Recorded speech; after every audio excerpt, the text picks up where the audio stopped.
Good morning, everyone. We are about to start the proceedings for today. And welcome to CPUT Wellington Campus, the home for this season's 2026 WIL Symposium. For those who do not know me, I'm Dr. Ruben Daniels, and it is my delight to be the host for you today. Our theme for this season is Rooted to Remain, Teacher Resilience in an Age of Professional Uncertainty. And glancing about this hall, I can already see or sense that today is going to be a full and engaging day. Before I continue, I'd like to just take the opportunity to say thank you to the WIL Symposium team for affording me the opportunity to be the host for today. I'm really appreciative of that. A quick acknowledgement for the people that are joining us. Some of them are not yet here, but please do bear with me. Members of our CPUT management, our keynote speaker, Professor Melanie Lakay of the University of the Western Cape, Dr. Fundiswa Nofumela, who will be joining us online. Can you hear me? Is that fine? All good? Thank you. And she is the Director of Community Engagement and Work Integrated Learning here at CPUT. The principals and panelists, colleagues from the Western Cape Education Department, Mr. Smangaliso from SACE, Mr. Ridwan Ahmed of NAPTOSA, the newly qualified teachers, the pre-service teachers, and each one of you in the hall. It is your being here that makes this symposium worthwhile, and we thank you kindly.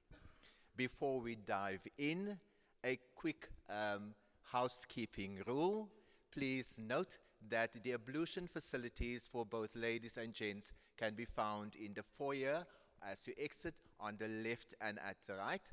This is a no smoking zone, and we kindly ask that you keep the facility clean because there will be classes that will be held here tomorrow. And then I'd like to also kindly request that you keep your phones on silent as not to have any disturbances whilst we are busy with this symposium. I want you also to bear in mind that this is about you. You don't have to look so gloom and down. It is an exciting moment. It is fun and jam-packed, and it's very important that we listen very keenly because the WIL Symposium team has found it fit to have some spot prizes there, and those people who are going to be listening keenly will be the ones that will be qualifying for them. We also have some of our members that will be joining us on Teams, and I need to say thank you to Mr. Duma that has stepped in so gracefully here to assist, and he is going to be checking the online Teams for us if there are any questions posed that we need to just adhere and acknowledge. Then I need to also just ask everybody to please assist with the timekeeping. We've got quite a packed program, Mr. Kluter. So I'm going to ask that we just observe the time. And I'm saying that specifically because some people, when they get a stage and a mic, they're like me. Ons vat oor. So I want you to just please bear with us because the time is quite packed. And without any further ado, we are going to be starting off with our first speaker. And I need to ask Dr. Nofumela if she is able to hear us. Mr. Duma, can you confirm?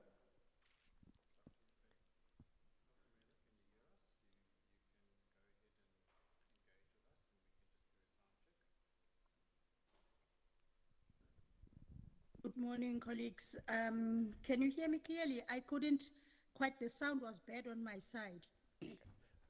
Okay. You can hear me? All right. I was a bit worried about that. All right. I'm going to just one sec for me while I try and share my presentation. Okay, whilst Dr. Nofumela does that, I just want to give you a quick bio on her. She is our All first right. speaker. Uh, All right, will do. she is our first speaker for the morning. Dr. Fundiswa Nofumela is the Director of Community Engagement and Work Integrated Learning here at CPUT. She brings more than 2 decades of leadership in cooperative education and student employability. She serves on several national and continental structures shaping this field. She will speak on teaching beyond walls, the work-ready graduate. So please put our hands together as we warmly welcome Dr. Fundiswa Nufamela.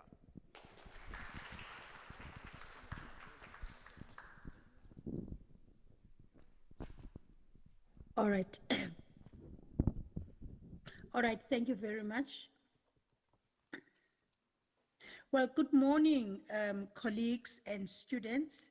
As indicated in my bio, my name is Dr. Fundiswa Femela from the Center for Community Engagement and Work Integrated Learning.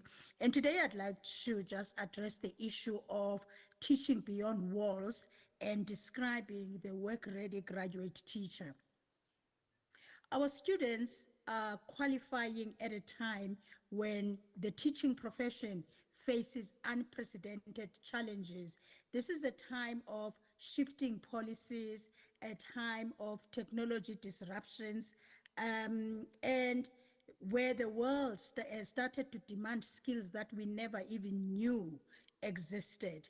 And all of a sudden, teaching is now no longer confined to the 4 classroom walls, but it takes place in digital spaces, in workplaces, in communities, and in homes.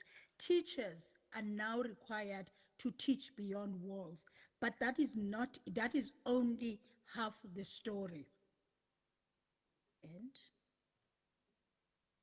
oops, sorry, it won't move. Okay, let me see. All right. So the other half is that we've now begun to need teachers who, despite the uncertainty, have resilience, because that is the anchor for teachers operating during a time of uncertainty. It requires what I frame as a holistically work-ready graduate. Now, what do I mean about that? What I mean about that is that these are teachers that would not only have mastered content, but they are able to balance that by possessing professional relations with themselves, with other people, with the workplace, in this case, the schools and or the environment that they would be working in, their industry and society.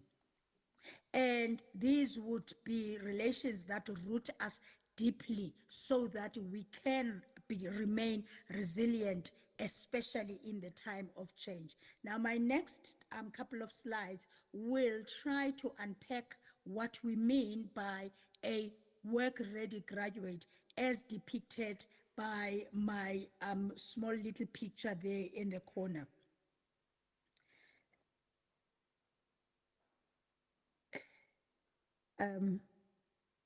Okay, so what does a work-ready graduate look like? They're looking, it's one that possesses professional relations to self. And the key traits, this is how we would see this type of person. They are aware, acutely aware of themselves, their strengths and their weaknesses. They are resilient, and they operate in an ethical manner.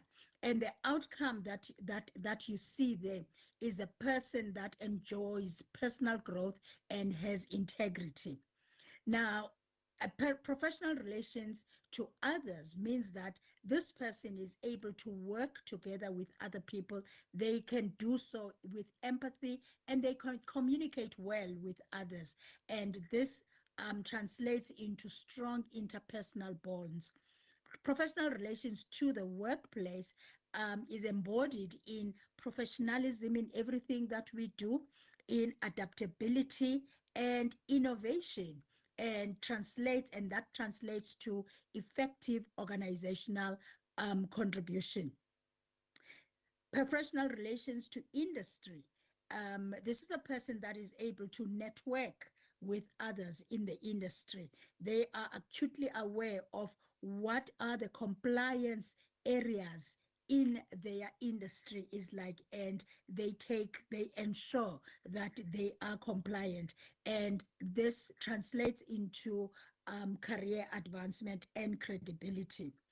Lastly, professional relations to society means that these people are responsible citizens. They embody sustainability within their environments and leadership, particularly ethical leadership, and that results in positive social impact.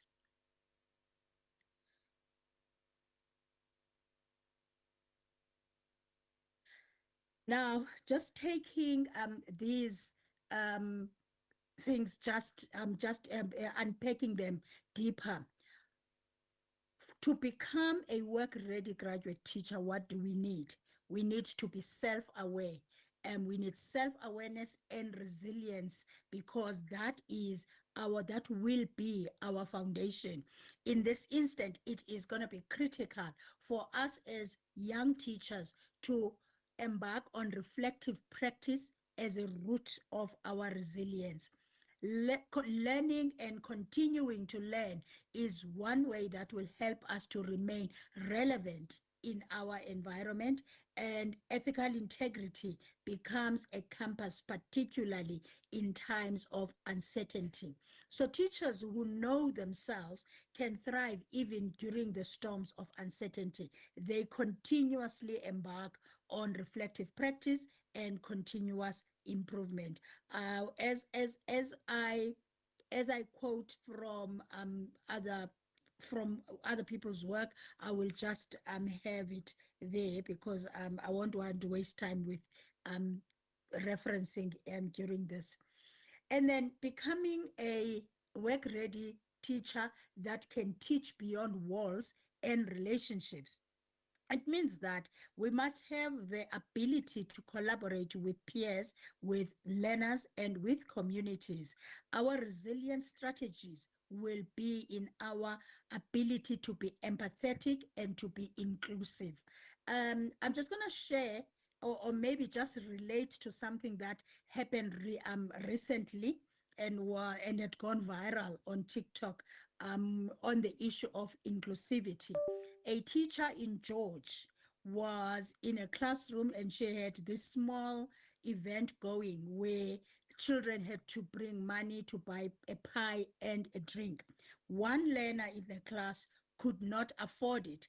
And instead of her being inclusive and teaching the learners about inclusivity, she embarrassed the child by taking a video of the child just sitting there sadly when everyone else had a pie and a cool drink.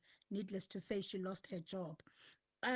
But this is what is required of a teacher, and that behavior was an example of a teacher that, one, failed to have empathy, and two, was not able to embody inclusivity in her classroom. Conflict resolution will be a professional survival skill for the young teacher. We need to always remember that resilience is not about standing alone against adversity. It is about drawing strength from our relationships with peer teachers, with the community, with our learners. So a work-ready graduate would have mastered both the content as well as the professional relations. Okay, my cursor. A work-ready graduate is able to navigate institutional cultures. This we do by showing professionalism and accountability at all times, because these two traits will build trust in them in our work environment. We need to be able to adapt to blended and digital learning environments, because that is the future of work, and this is the time, this is what is happening at the time that we as the final year students are now looking to join. This is the type of world we are looking to join. But remember, although in let's say urban areas, this has become a norm to the extent that we may be taking it for granted. You may, as a new teacher, be placed at a deep rural environment, and there your adaptability skills will be needed, because you might not be having this luxury of digital learning environments or blended learning environments. And it would mean then that we would also need to be able to adapt in that environment. Let's always remember that innovation as a teacher results in you being able to teach beyond physical walls, for you to be able to translate whatever you are teaching so that your learners can understand it. In this institutional resilience, therefore, requires us to be adaptable and to be innovative, and thus a resilient teacher will be one that can be able to adapt to and to innovate, and therefore remain rooted in their purpose. Aligning with professional standards, networking with professional bodies is going to be critical. I would like to think that by this time we are all registered with SACE. We need to stay updated on our educational trends, and policies that impact the world in which we're going to be operating. We need to be ready to share best practice, because that will strengthen our collective resilience. Professional standards and industry connection, they root teachers in a wider professional ecosystem. Becoming a work-ready graduate teacher also requires us to be agents of social resilience by embarking in civic engagement and social responsibility activities, to embody sustainability in everything that we do, and to practice ethical leadership, to extend teaching beyond classrooms into communities, because remember, our learners are coming from communities.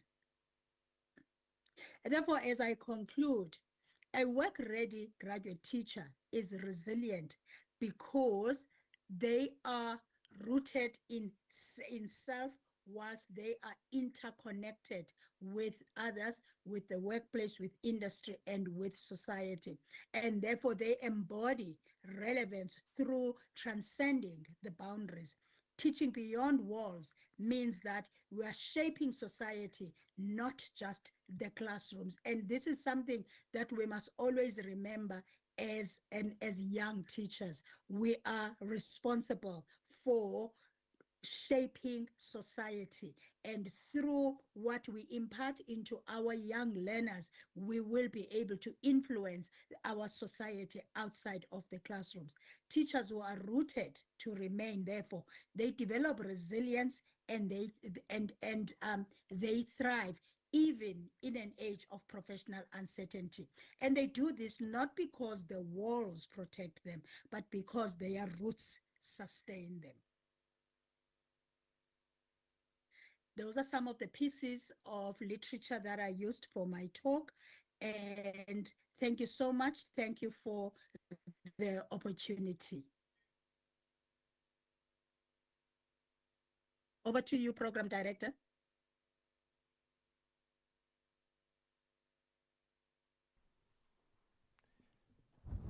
Thank you very much, Dr. Nofumela, for cementing us in what work readiness really means.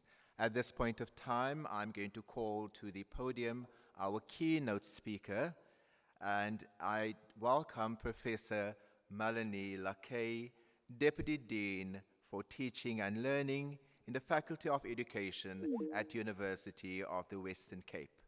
Professor Lakay served as president of the South African Educational Research Association from 2023 to 2025, and her current research sits at the interaction of technological literacy, teacher agency, and artificial intelligence in education.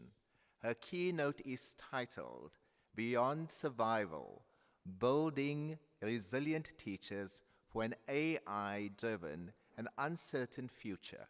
And I suspect it will speak directly to questions already on many of our minds. So please, let's put our hands together as we welcome Professor Melanie Lakay.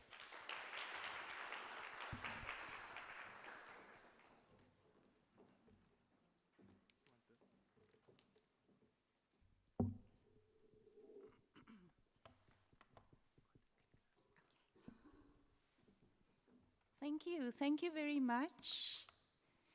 And thank you, Ruben, for that very eloquent introduction. I really appreciate it.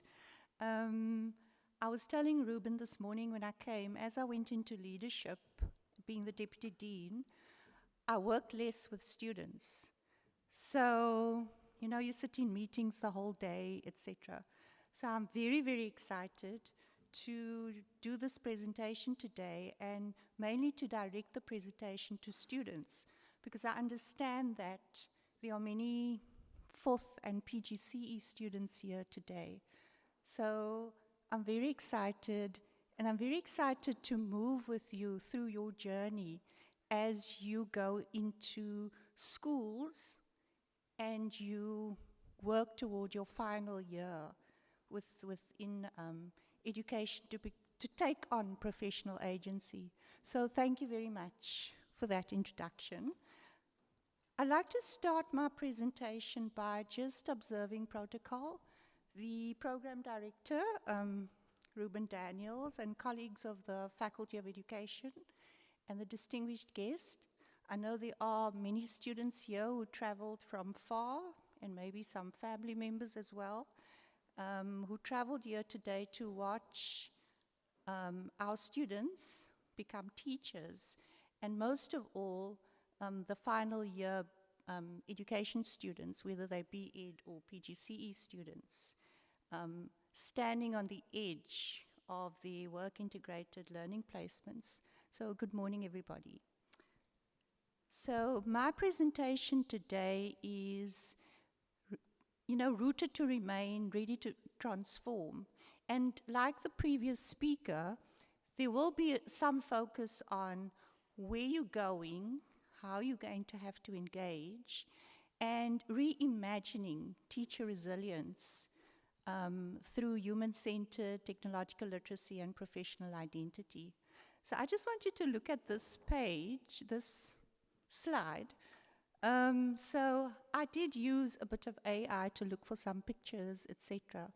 So when I put together the presentation, I particularly obviously wanted to focus on the University of the Western Cape, because that's where I'm from. But if you look at the picture at the back there, it looks like a UCT picture.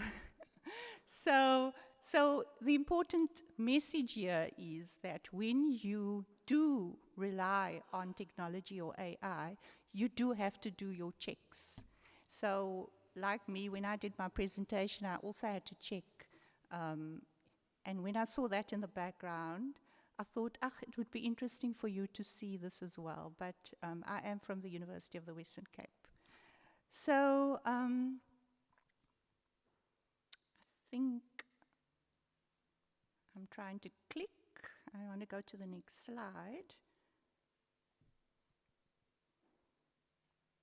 So as I'm talking, I would like to go to the next slide, but so I want to start today by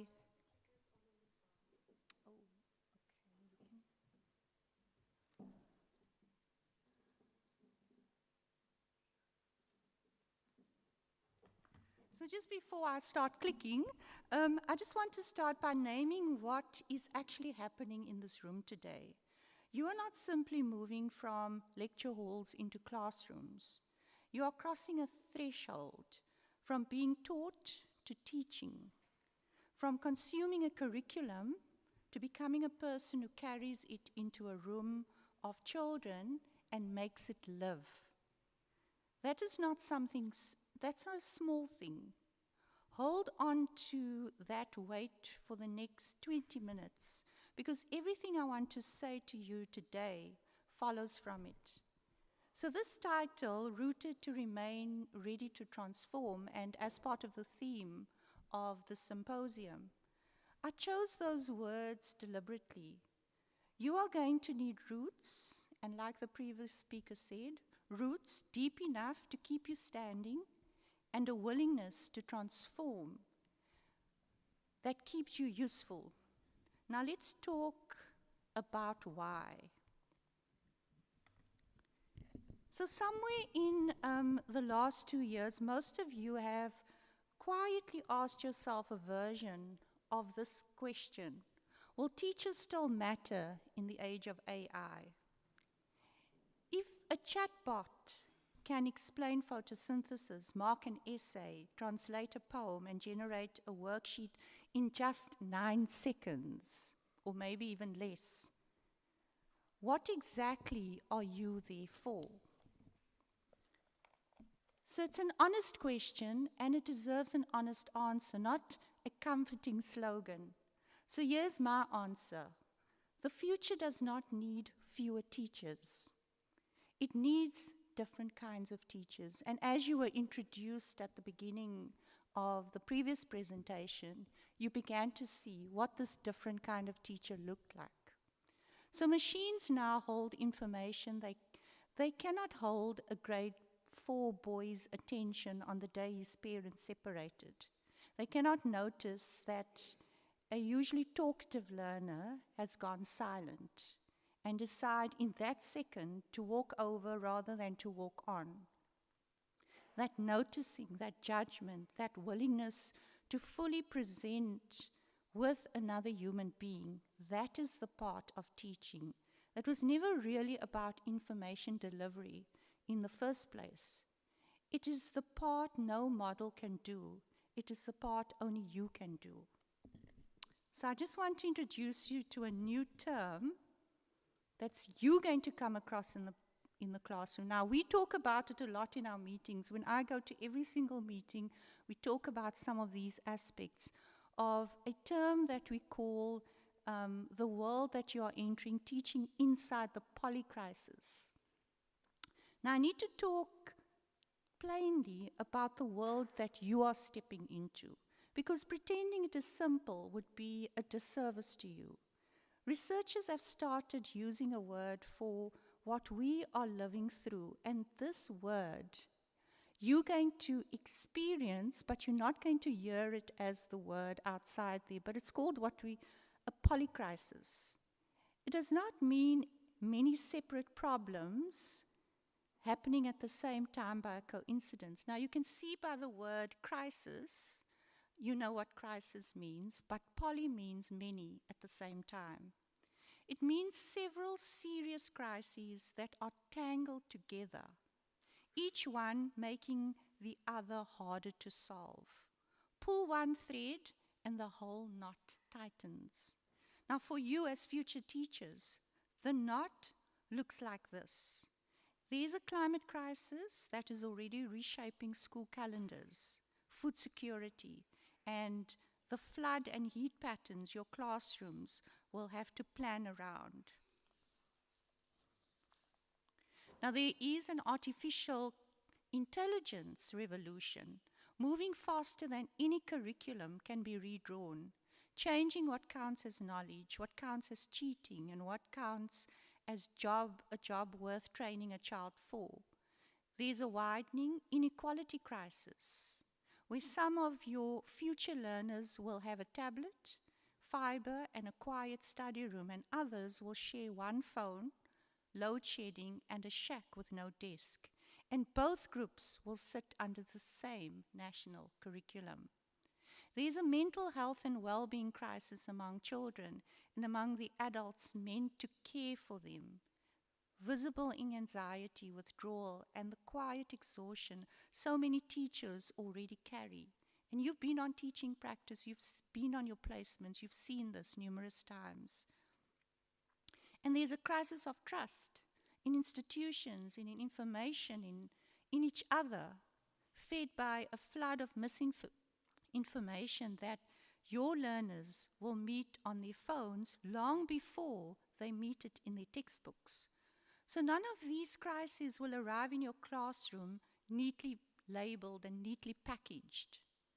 They will arrive as a hungry child who cannot concentrate, a parent who has lost work, a learner who has used AI to write an assignment because no one taught her or him how to use it honestly, a colleague who is burnt out next door.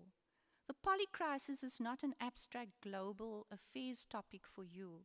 It is the actual context of the South African teaching in 2026 and beyond, and increasingly, not only in South Africa, this is happening everywhere. So let me make it a little bit more concrete for you, because some of you have already met this in your teaching practice or your WIL experience. A student teacher told me last year about their grade 6 class where in 1 week she had to manage a heat wave that made the top floor classroom unbearable by 10 a.m. in the morning, a learner whose family had lost their home to a fire lined to informal electricity and fires, and a group of boys who had discovered they could get an AI tool to do their homework overnight. Climate stress, inequality, and AI transition in one ordinary week, in one ordinary classroom, tangled into each other the way the word polycrisis describes. She did not learn how to handle that week from a textbook chapter. She learned it from being resourceful, from asking colleagues for help, refusing to pretend any kind of those problems that were separate from each other. I'm not telling you this to frighten you before you have even started teaching or before you go on your last TP round. I'm telling you this because as a future teacher, you have to understand the size of the storm and plan differently to a teacher who thinks it's just going to rain a little. Professional uncertainty, and that was alluded to earlier as well, is the new normal. Your training has to prepare you not for a stable system, but for a changing one. And that is precisely why the rest of this address is about resilience, humanity, and judgment. The things that hold steady when everything around them is moving. So there's a new resilience and a new meaning of resilience, bouncing forward. We used to teach resilience as bouncing back, to return to things, how things were, absorb the shock, carry on. I want to offer you a different image today because bouncing back is no longer available to you. The classroom you are entering will probably never look the same like the classroom your teacher stood in. There is no back to bounce to. What you need to instead do is work around the capacity to bounce forward, to be knocked off balance by a hard year, a hard learner, a hard policy change, and come out the other side adapted, not just recovered. Now picture a strong tree, and a tree that survives is not the rigid one. It's the one that's able to move and bend its trunk, and whose roots are still able to hold, and whose canopy keeps reaching upward even though it is swaying and moving in a certain direction. That is the resilience I'm asking of you, to adapt, learning, lead where you can, and through all of it remain fully but stubbornly human. Bouncing forward is not toughing it out alone. And as alluded to earlier, networks play an important role. It is building the habits and relationships now. So while you go to school, you build your relationships. You build your relationships with your lecturers, with the university, etc.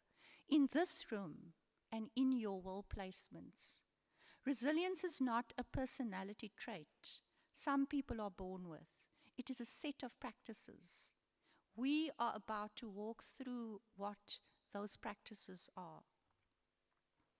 So just an idea of, so in where we are now, technology that amplifies and not replaces. So let me return back to the machine in the room. Because you cannot walk into a 2026 classroom and pretend it is not there. So before it was the elephant in the room, now it's the machine in the room. So here's the principle. AI plus teacher equal better learning. Not AI instead of teacher.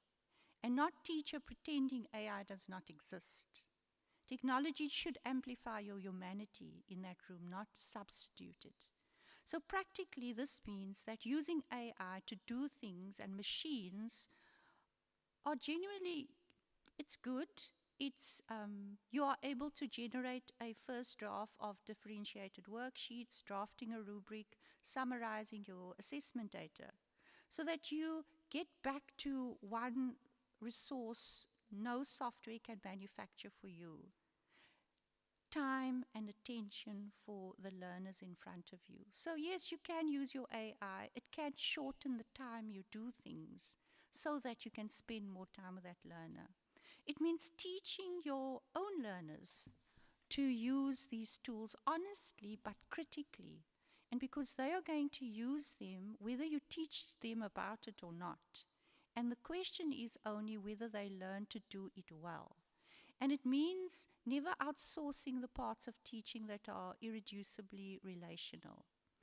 The encouragement, the discipline, the moment you decide a child needs a different kind of explanation, that is the moments that you want to be there with the learners. So yes, AI can be a good thing for you, but it's not there to replace that time. It's there to take back time so that you can spend more time with the learners. So used in this way, AI does not shrink your role. It clears the space for the part of your role that actually means most. Think of it this way. If a tool can generate a first draft worksheet in 30 seconds, that is 30 minutes of your evening given back.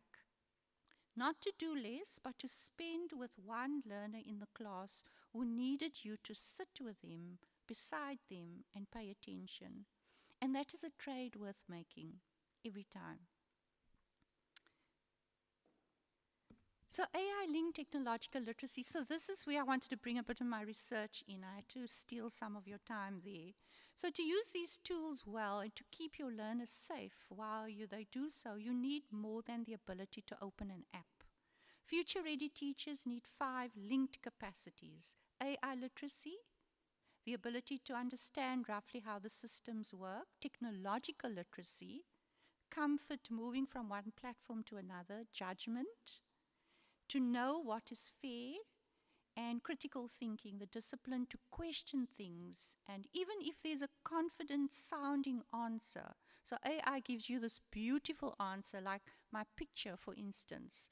I asked for a picture or a cover slide, and I got this beautiful picture, but it wasn't the picture that I would represent me the best. So you have to question.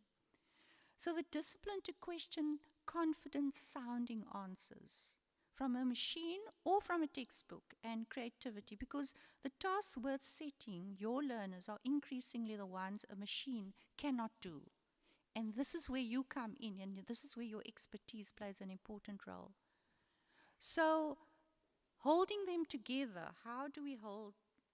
So a conceptual framework, if you want to think about teacher resilience as a conceptual framework, now remember when we do conceptual frameworks, when you do your research projects, it's not just one concept, it's a number of concepts that makes up that one thing. So what are the number of things that makes up teacher resilience? So the most important things is identity, ethics, well-being, relationships, agency, and AI literacy. And here's a short version. Teacher resilience in this new era sits at the center of a web, held up by your professional identity, your sense of agency to act rather than just comply, the relationships you build with colleagues and learners, your own well-being, your grounding in ethics, and your literacy with AI. Weaken any one of those strands and the whole web sags. Strengthen them together deliberately, and they hold each other up. That is the real argument of this address. Resilience is not one more thing to add to your workload. It is the structure that lets everything else you do stand upright. So when you move along now, try to develop these 5 important habits that you need to think about continuously. And they're simple.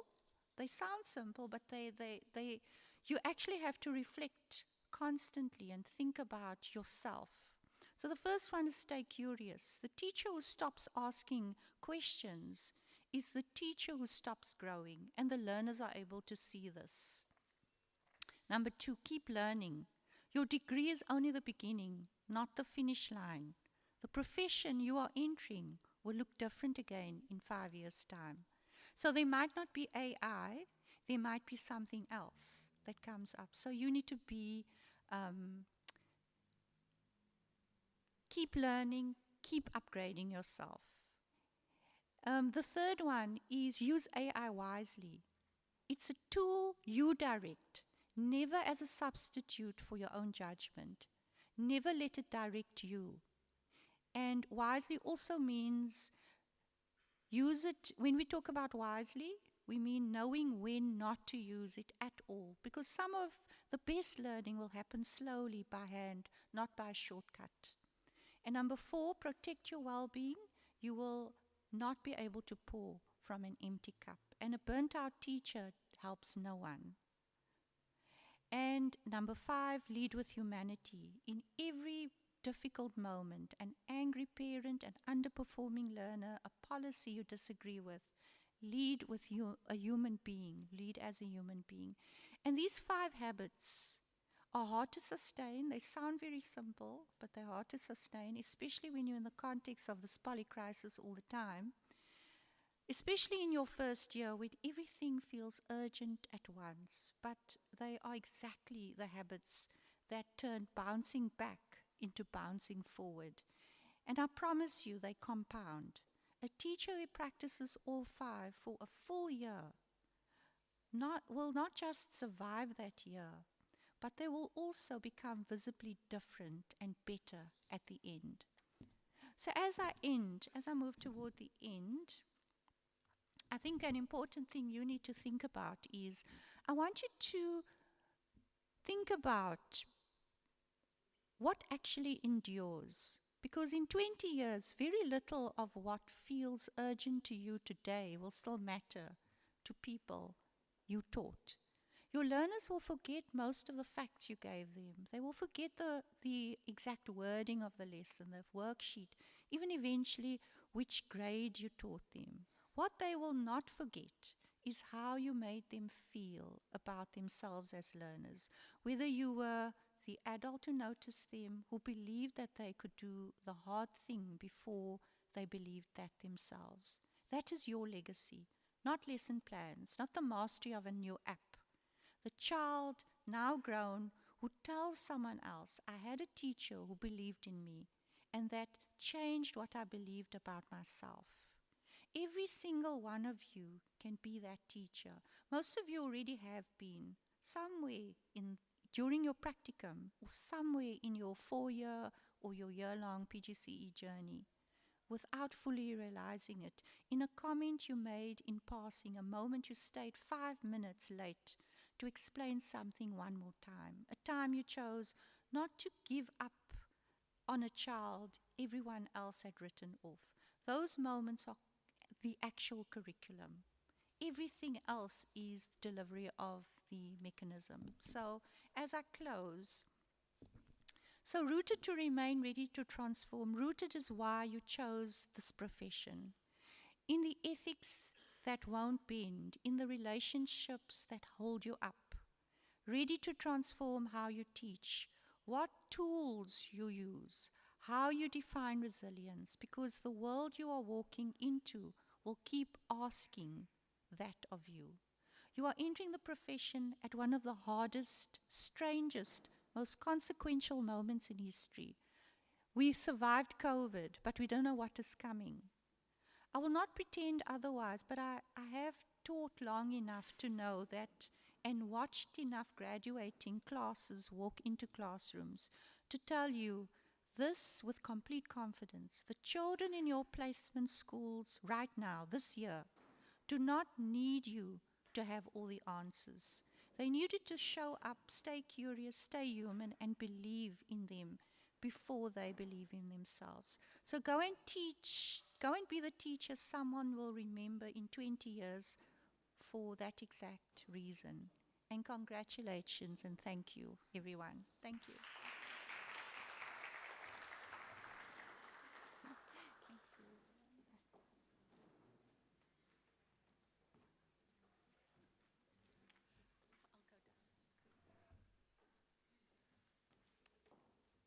Thank you so much, Professor Locke, for that insightful presentation.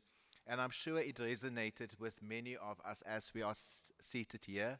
I know that as I was listening, the bouncing forward, Chloe, it just made me think of what we spoke about and how it actually just fits in. There's nothing that is coincidental. At this point of time, can we just please give Dr. Lacay another round of applause? Thank you so much. Our next speaker, I just want to find out from Dr. Cornelissen, are there any other students that's still in the foyer that like to join us before we're going to start off? May you please? Thank you.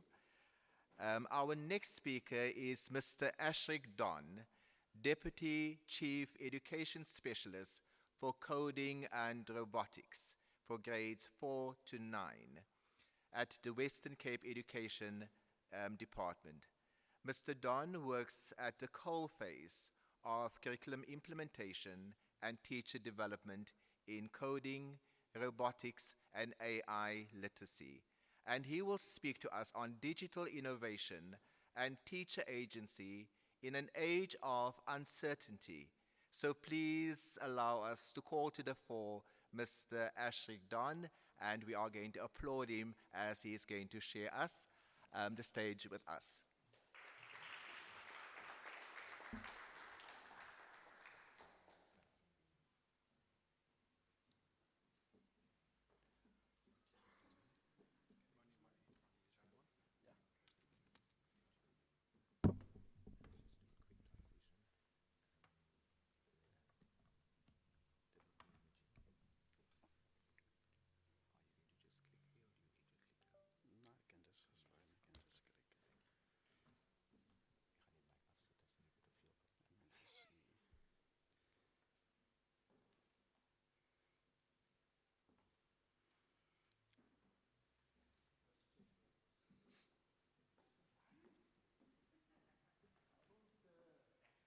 Student here in I haven't seen you in years. Good morning, colleagues. I'll just put this here. I just want to pose first this question on the screen. This is the question behind this talk this morning. So I want you to read it, and we can unpack it a bit as we move through the presentation.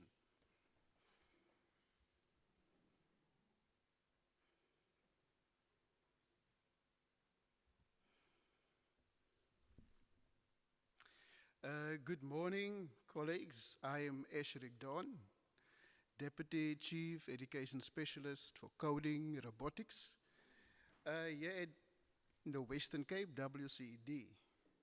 My work focuses on supporting schools with curriculum implementation and digital innovation. Over the past 2 to 3 years, that has meant being in classrooms across the province, seeing our teachers navigate change in every different condition. My argument is simple. Teachers stay rooted not by resisting change or carrying new demand alone. They stay rooted when they hold on to their educational purpose, while adapting their practice with confidence and professional judgment.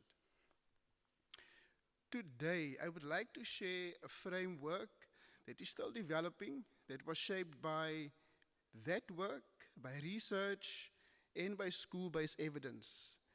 A way of thinking about teacher resilience, innovation, and professional judgment in an age of uncertainty. Well, in an age of AI and constant change, resilience isn't rejecting innovation. It's having the clarity and judgment to decide when it serves learning.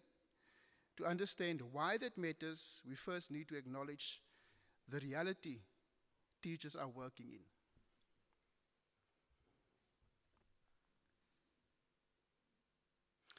Teachers are already changing.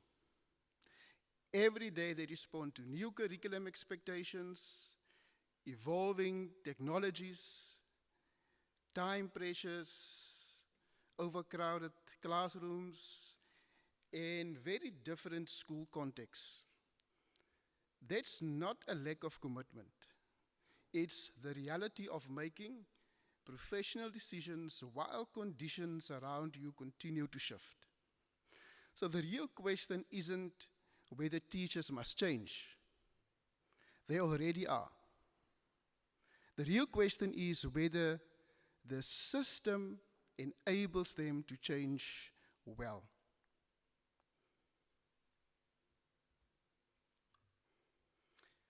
So we've acknowledged the reality teachers are working in. So what does resilience look like in reality? Too often it's seen as absorbing more pressure. I don't think that's enough. For me, resilience is supported professional agency. It grows when teachers have clarity, relationships, resources, and professional trust to exercise sound judgment in their own context. And that shift changes how we approach innovation.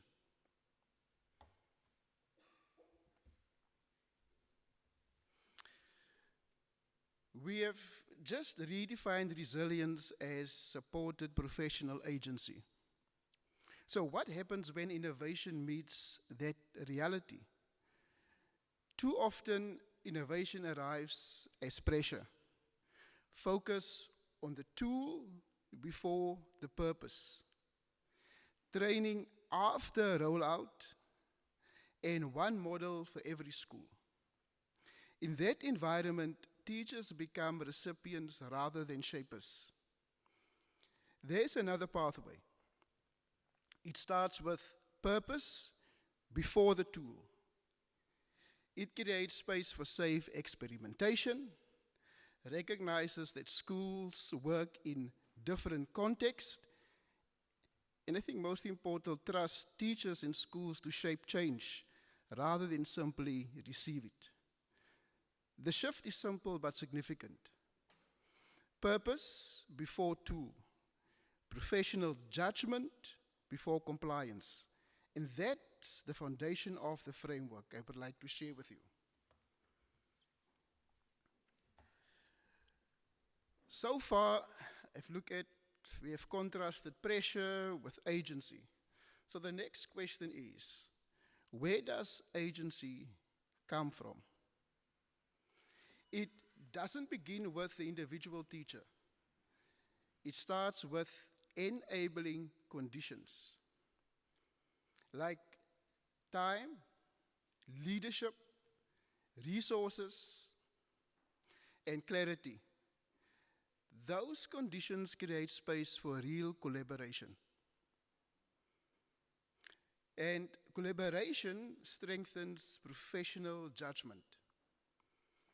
Professional judgment leads to purposeful action, and repeated purposeful action builds teacher agency. As teacher agency grows, it strengthens the very conditions that supported it. That's why this is a living ecology, not a checklist. Resilience doesn't sit on the shoulders of one teacher. It grows within the system that surrounds them.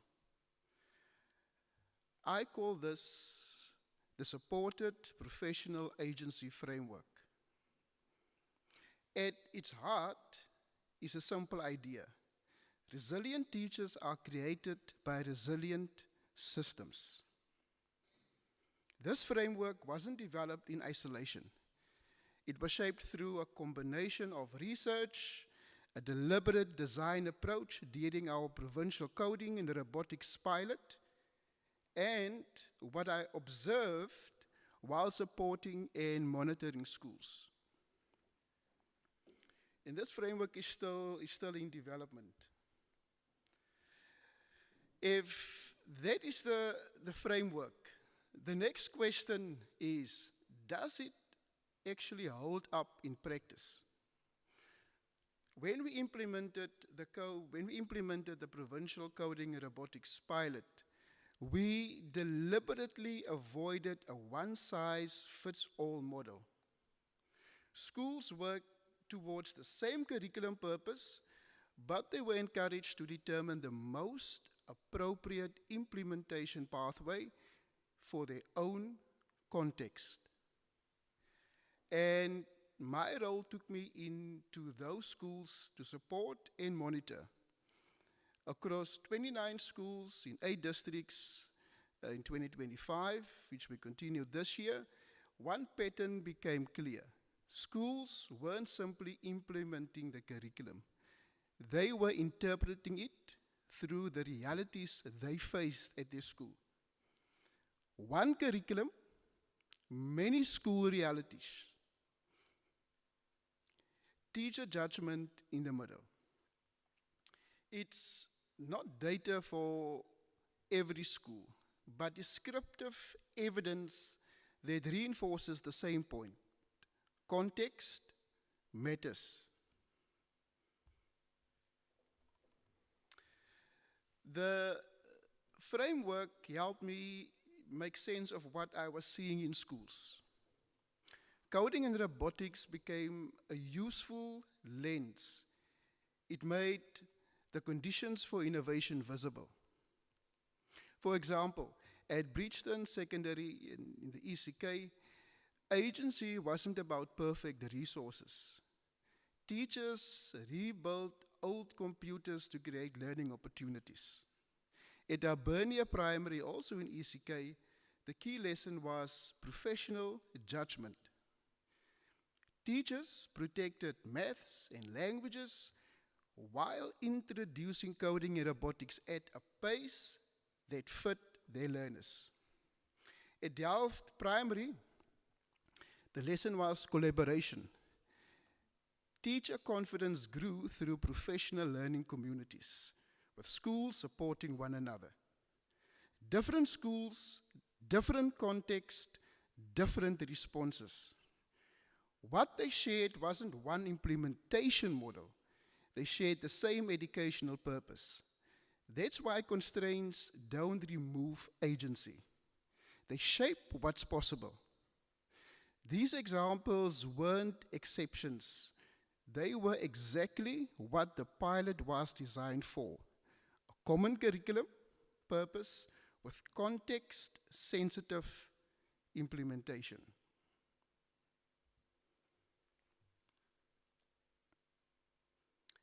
We observed 5 ways schools introduce coding and robotics. Some timetabled, some integrated or embedded it with other subjects. Some started with clubs, others used hybrid or unplugged models, while building capacity at the school. These aren't better or worse, just different responses to different contexts. Every school works towards the same curriculum goals, but they can use an approach that fits their learners and their context. So a strong system means all schools aim for the same goals. The pathway can look different, but the destinations stay the same.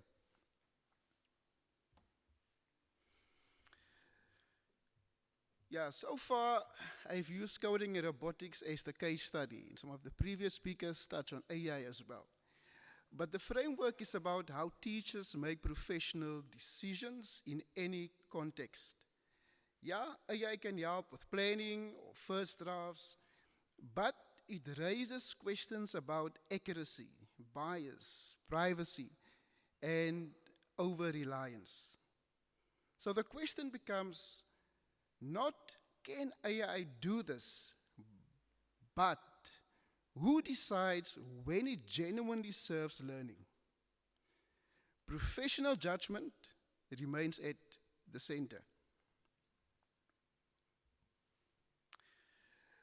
So, what does professional judgment look like in practice? For me, it comes down to 3 actions: verify, contextualize, and decide. Yes, AI can generate ideas or suggestions, but it cannot know the learner sitting in front of you or the culture of your classroom. That remains the teacher's role. We verify what AI produces, contextualize it for our learners and our curriculum, and then decide whether it genuinely serves learning. So, AI can assist the work of teaching, but it cannot replace the professional judgment, care, or ethical responsibility of a teacher. That's still your responsibility.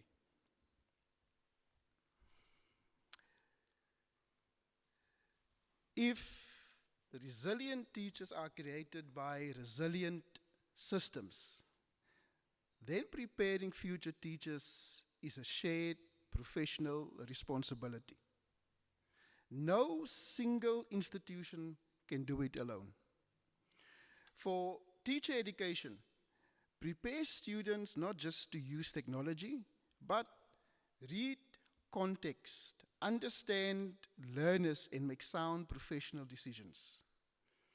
For student teachers, professional judgment is a practice, something developed through repeated decision-making in authentic context.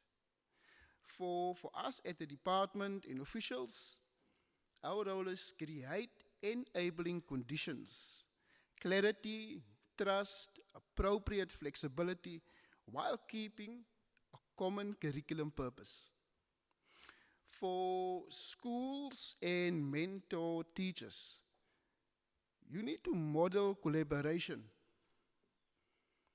reflection, and thoughtful decision-making in real classrooms. And finally, work-integrated learning shouldn't just rehearse teaching practice. It should rehearse professional judgment under real conditions in different contexts. Resilience grows through the quality of the professional ecosystem we build together. So we have been talking about uncertainty, but this wasn't really about technology. It's about the conditions that allow teachers to thrive. So if there is one message I would like you to take away today, is this: resilient teachers don't just appear by chance.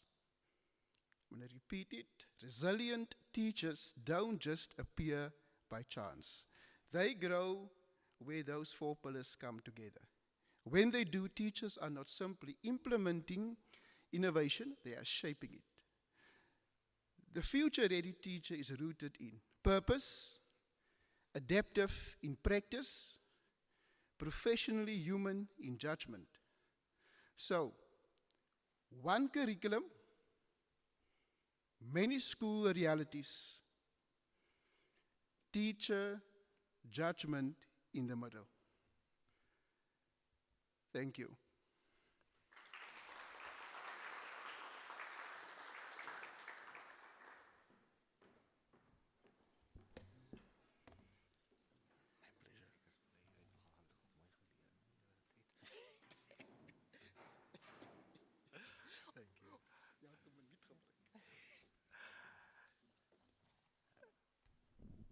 Thank you very much, Mr. Don, for that insight.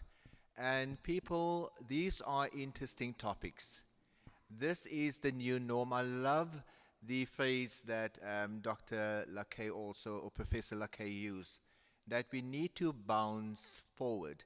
And as we bounce forward, it is good that we are surrounded with knowledgeable others like Mr. Don, with whom I would like you to network to make sure that we stay aloof and on top of all of the developments that are currently happening.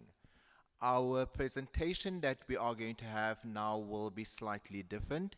It is going to be a panel discussion that will be led by the HOD of the SPFET department, Professor Louisa De Souza, and I'm going to call her to the stage, and I'd like you to please give her a warm round of applause. And then I'm going to also invite our principals, and just to give you an idea of who will be gracing us with their presence, please put your hands together for Mr. Donovan Sonosi, Mr. Rodney Bam, and Mr. Lee Adonis, three principals who will be bringing us their real lived experience of leading schools through exactly the kind of uncertainty we have been discussing this morning. So please do give them a round of applause as they are going to join us on the stage and settle in. Professor, I have given the mics there. I'm just going to say that. And then Dr. Behela is going to ask a quick question whilst we have the principal settle in. So I'm going to hand a mic to, or Dr. Behela, you can come to the podium over here, and then you may pose a question, and this is going to be considered to those people who have been listening attentively.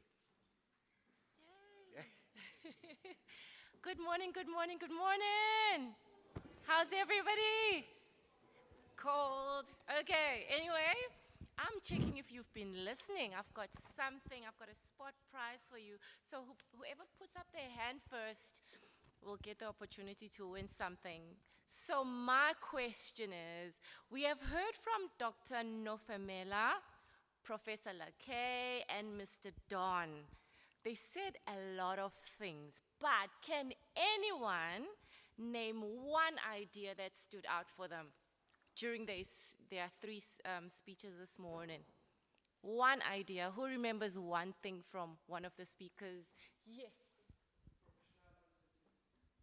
Professional uncertainty. Okay.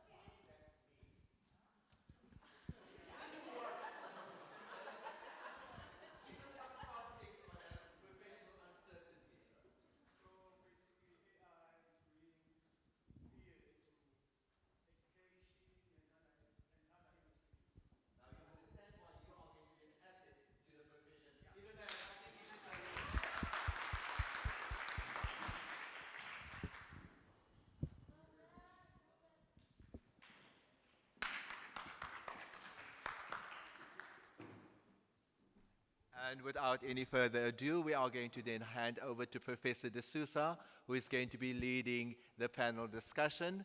And please, colleagues, please listen very carefully, because after this, there will be a plenary discussion where you may pose questions to the principals and get some more insight as you prepare to enter the field. Thank you. Thank you. Good morning, everyone. Thank you, Dr. Daniels. Good morning to my panel. And it's a pleasure for me to facilitate this session. Thank you. I'd like to pose the first question to Mr. Adonis. We've been hearing a lot about resilient teachers. So, in your opinion, what do you feel qualifies, what qualities rather, so what qualities, in your opinion, define a resilient teacher in South Africa? Good morning. Thank you, Professor, for that question. Good morning, everybody. Um, Listening to the previous speakers, they actually touched a lot on what I would respond to with regards to this question. But I want to go a little bit further, and I'm going to think out of the box. I consider myself a bad actor because I never go according to script. I improv, so I would like to improvise now. I would like, and this whole thing that I'm going to describe is the core to my belief a resilient teacher, the quality for a resilient teacher is. And it's actually, it boils down to one. I'm gonna focus on one quality. And it's actually deeper than a quality. So I want you, I'm speaking now to the students now, I want you to imagine a movie, and the scenario is the following. You've got a boxer who's got a wife and a daughter, and this is the movie scene now. And he's coming up, he's got a good record, no losses. So the fight has got millions and millions of rands on it. But remember now, there's a plot. He's going to fight against this boxer, and the people conniving now, they kidnap his wife and his daughter, and they have them hostage. And this boxer needs to fight now. But he's been told the fight is 12 rounds, and he's not allowed to quit. He's not allowed to fight back. He must just take all the punches. And he's not allowed to quit. He's not allowed to be counted out even. He must make sure that it lasts all the 12 rounds because it's all about money. So, he's in this fight. They're boxing now. So, during this fight, and the fight is going on, and even in the first round, because he's not actually covering, he was struck down, he was hit down, and he fell to the floor. And the umpire, the referee, started counting. So he had to make sure that he gets up before it gets to 8, because normally around about 8, then the ref can decide it's over. So he needs to stand up, and that continued round 1 to up until 12. Now, none of the people in the arena knows what's going on. It's only him and the people that kidnapped his family. And obviously the people that created this whole scenario. So my question to you is, why is he getting up? That's my question. Why is he getting up? Because if he's not getting up, something's going to happen to his family. So the key element that I'm talking and I'm focusing on is, he has a purpose to get up every time. And for me, a resilient teacher, it boils down to having a purpose. If you do not have a purpose, you will not be resilient. I guarantee you. You will not make it in the profession.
Is that the one that tripped?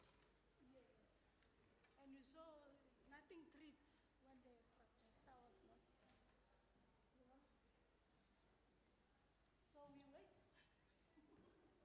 see, we'll see. But at least you're getting the, narrowing it down. Yeah.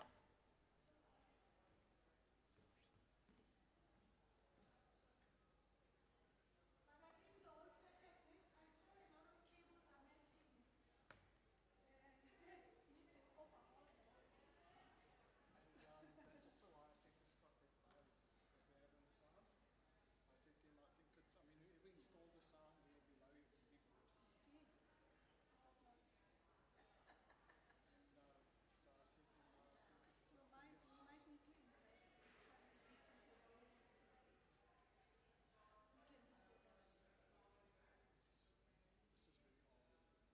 is very old. You know, then they switch things out and they don't take old stuff away and put a new one. They just come put something there, off they go. And I said to Scott, I don't know who signed off on that, but it should never have been signed off while there was a buzz like that. Exactly. It's an installation thing. And I think that's been, since I came here, it was like that.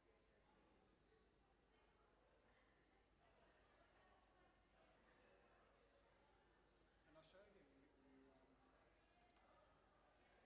we unplug everything. Yeah. So there's no microphones plugged in. There's no unplugged everything. Yeah. And then the two lines on the It's amplifier, they're up high, but there's nothing plugged in.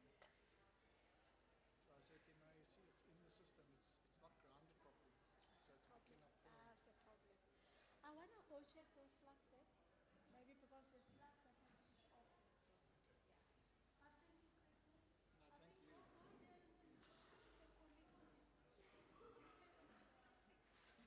thank you, Chrissy.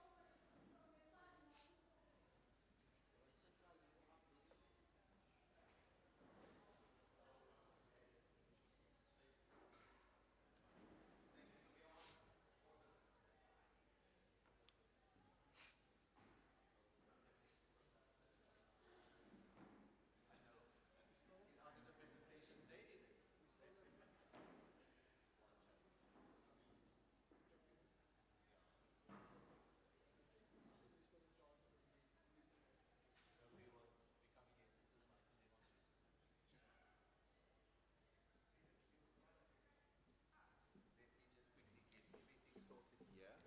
Which presentation is next? We are now starting with the pre-service. Okay, so that is going to be Giovanni and Nalaya.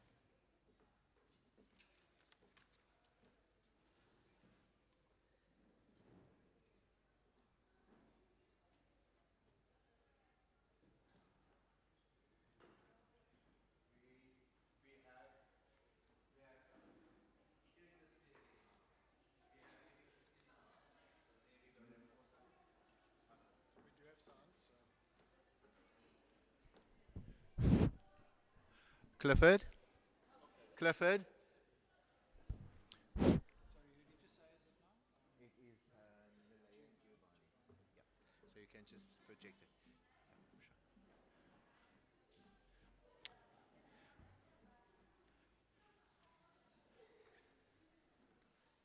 And they can click it. Right, they'll be. Okay, colleagues, can I ask that you please settle down? We have got electricity. So let's make hay while the sun shines.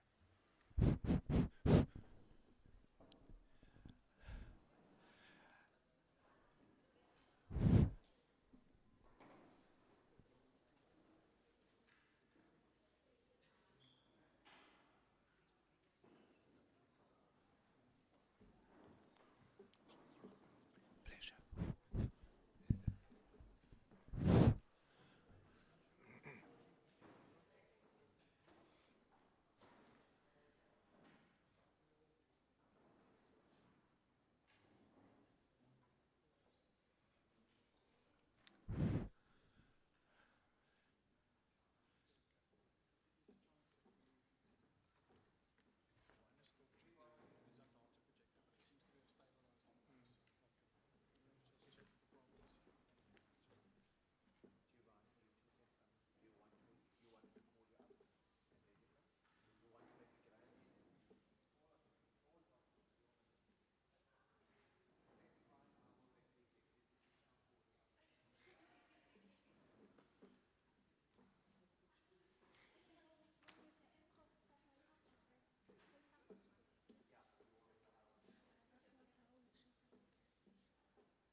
Will do. Okay, colleagues, we are about to start the session. I know that everybody is not here yet, or are we still waiting on people? Are they not outside? So we are going to then continue, Dr. Cornelissen. Right. So colleagues, welcome back. Everyone, I hope that the tea has set you up for the second half of our morning. We now are going to call very special members to the stage, and that is our pre-service teachers. And I'm going to be calling on Nalea Noki and Giovanni Links to please join me on the stage. And they are going to be speaking about the pertinent point of crossing boundaries. So they will be speaking, they will be speaking especially on reflecting on their 7 stints of being at schools doing their teaching practice. And specific, I think, nuances that stood out, they are going to be highlighting and focusing on and share with us how they have overcome it. And I know that that will also be nuggets of wisdom for all of us as we continue to learn in this beautiful profession that is the mother of all professions. So may I ask you to please put your hands together as we are going to invite to the podium Nalea Nokia and Giovanni Links.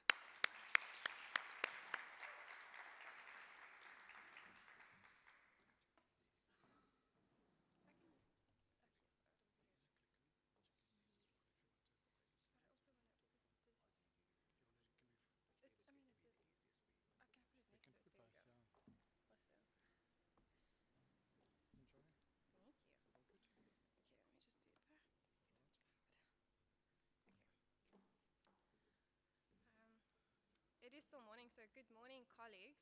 As Mr. Daniels has mentioned, I am Nalea Noki, and joining me is Giovanni Links. We are both fourth-year education students, and over the past 2 years, we have worked on more assignments than we can count, and we're math majors. Through all these projects, we've discovered that we share a deep passion for teaching, which fall over into tutoring. And we are never short of an opinion when it comes to education. So when Mr. Daniels asked us to present today, we'd like to think that it has to do something with the fact that we're both quite opinionated and outspoken in his class, or some would say. Today, instead of sharing our opinion and experiences with the classroom, we have the opportunity to share it with you. I'd like to share my experience and perspective on work-integrated learning, or WIL. As a fourth-year student, WIL has been one of the most valuable parts of my degree. I want to specifically focus on how it has helped me grow, the boundaries I've experienced as a student teacher during my practicals, and how these boundaries have encouraged me to find additional opportunities to develop as an educator. One of the biggest benefits of WIL has been the opportunity to put theory into practice. At university, we learn about classroom management, lesson planning, assessment strategies, learner engagement, and different teaching approaches. We've spoken at length about what effective teaching should look like, but it is only once we're standing in front of a classroom where those concepts truly begin to make sense. During WIL, I quickly realized that every class is different. A lesson that works perfectly for one group of learners may not work for another. I learned that teaching requires flexibility, quick decision-making, the ability to adapt in a moment. Sometimes a lesson takes longer than expected. A learner asks a question that we did not anticipate, or an activity does not have the outcome that we planned for. These moments have taught me that teaching is not about delivering a perfect lesson, but responding to learners' needs while still achieving the lesson outcomes. Every lesson I teach helps me understand not only what not to do, but why certain strategies work. I've become more confident in managing a classroom, even though sometimes it's not always successful. I've learned how to give instructions, build relationships with learners, and reflect on my own teaching. WIL has shown me that teaching is a skill that is developed through experience, reflection, and continuous practice, and is not something that we can just learn from a textbook. Although WIL provides incredibly valuable sorry, forgot to use the, is it on the next one? Okay. Previous one. Okay. Although WIL provides incredibly valuable experience, there are certain aspects of teaching that student teachers do not always have the opportunity to experience. Many schools understandably have boundaries around confidentiality and professional responsibility, which means that student teachers may not be able to attend parent-teacher meetings, disciplinary hearings, learner support meetings, or take part in administrative processes. At least that has been my experience. While I completely understand why those boundaries exist, I do think they can leave student teachers slightly unprepared for their first year of teaching.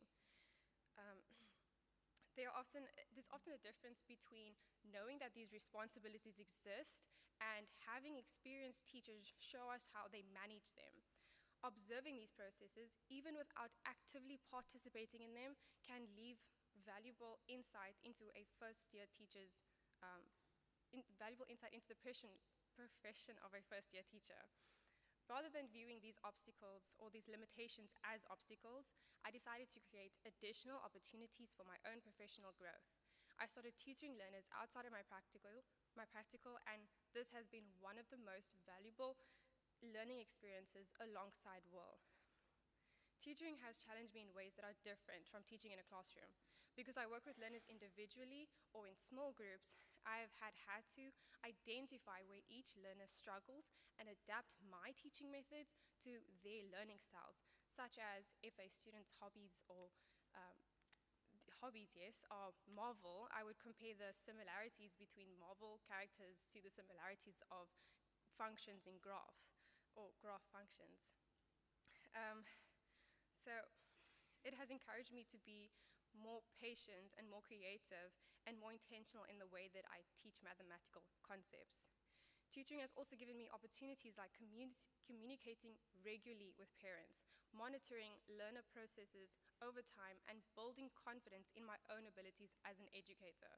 It has reinforced many skills that WIL introduced while also developing my independence and sense of responsibility. Overall, WIL has been an invaluable part of my journey to become a teacher. It has allowed me to bridge the gap between theory and practice, develop confidence in a classroom, and reflect on my own personal professional growth. At the same time, it has highlighted areas where I still have a lot to learn, which has motivated me to seek out additional experiences such as tutoring. Together, these experiences have helped me grow not only as a student teacher, but as a future educator who is better prepared for the challenges and responsibilities of the profession. Thank you. I will now be...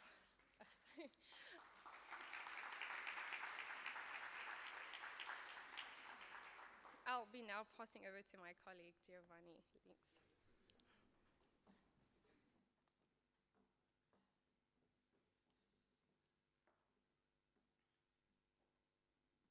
a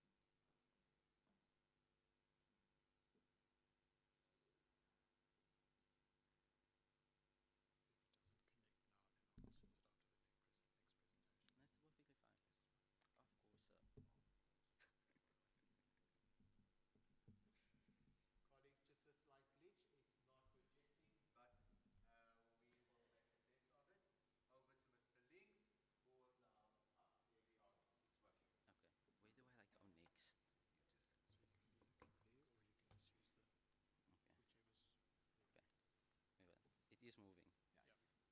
No, but That's just the one that's going to display. That's the next. okay. Okay, thank you so much. Okay, good morning, my colleagues. Good morning, colleagues. As Nelly have mentioned, my name is Giovanni Links. I'll just be like taking over where she left off, meaning how does the situation look when you are a private tutor, but you are at a school doing your teaching practice, and then the same learners that you tutor is now also a part of your classroom learners? How do you balance that? In my experience, I've noticed that it can go like one of two ways. Either the boundary crossings can promote learning, or the boundary crossings can compromise your own professionalism as well as fairness towards all of the learners within the classroom. And I know sometimes when we look at boundary crossings, it may often be viewed as harmful, although some may strengthen trust and support learning within your classroom.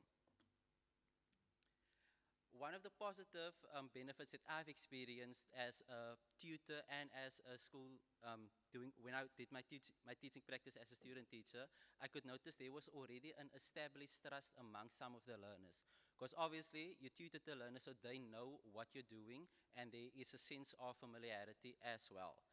Sometimes you also understand the learner needs better, because obviously when I have my tutoring sessions, the learners would speak about the situation within the classroom, how some learners experience maths or physical sciences. So when you get into the classroom, it's already you know what the battlefield basically looks like. Another thing I noticed is the learner confidence. What I mean with that is that sometimes learners are not as confident, especially in subjects like mathematics and physical sciences. They do not all have the confidence to speak out or ask questions, but in a case of where it's someone that you already have a relationship with, it sort of makes communication also easier. Like I said, this resulted in a positive learning environment within the classrooms that I taught. This means that the learners not only participated, but they also seek clarification. This resulted in them confidently asking as well as answering questions. But the thing about boundary crossings is that it is a double-edged sword. So let's look at the negative challenges that I had to face. One of the challenges I noticed was that some learners perceived there was some sort of special treatment. Obviously, we are all human, so you do not keep track of when I am the tutor and when I am the teacher. So I tended to move towards the learners that I tutor because I knew their names, I knew their faces. And then what also happened is this resulted in a reducedness of my classroom authority, because obviously the learners feel like, I know you, my parents pay for the classes, so I can basically speak with you how I want. Not that it necessarily was always the case, but that was some of the challenges. Other learners then perceived this as favoritism, which I had to navigate very carefully because they take it up with other teachers, HODs, my mentor teachers, because it's like I'm giving other learners special treatment, but why am I not doing the same with them? Some learners also now requested extra assistance before or sometimes even during assessments, because they feel the need, like, you help me during tutoring sessions, so you can help me when it is an assessment or before an assessment. Again, it was very difficult for me to navigate this as a teacher, because at the end of the day, I also had to think of how will this now impact the business that I have. This resulted in a classroom where learners perceived this unequal treatment, and now it sort of like built up to, it's not now just in the classroom, but it goes over from classroom to classroom. Especially some of us that have the majors of mathematics and physical sciences. So it happens that you have the same class for mathematics, the same class for physical sciences. So now the problem goes from the one class to the other class. However, those that know me, I do not sew up to the function with just problems. I always like to bring solutions along. So here are some of the strategies that I implemented. One of the strategies is that I had to separate my role as the teacher and as the tutor, meaning at school from 8 till 3, I am your teacher. After that, during our tutoring sessions over weekend, then I'm your tutor, then we can have the informal sessions or the informal relationship. So it's about structuring your time for when you are the tutor and when you are the teacher. I also had to make a point of referring tutoring discussions to tutoring sessions. We all are familiar with the saying, what happens in Vegas stays in Vegas. So I had to accommodate or navigate the same way with my teaching practice, meaning whatever we discuss during our teaching sessions, do not ask me about that during school time. During school time, I have a certain plan I have to focus on. I have a lesson plan, and I need to stick to those things. Over the weekend, when I'm being paid for my time, then you can ask those questions.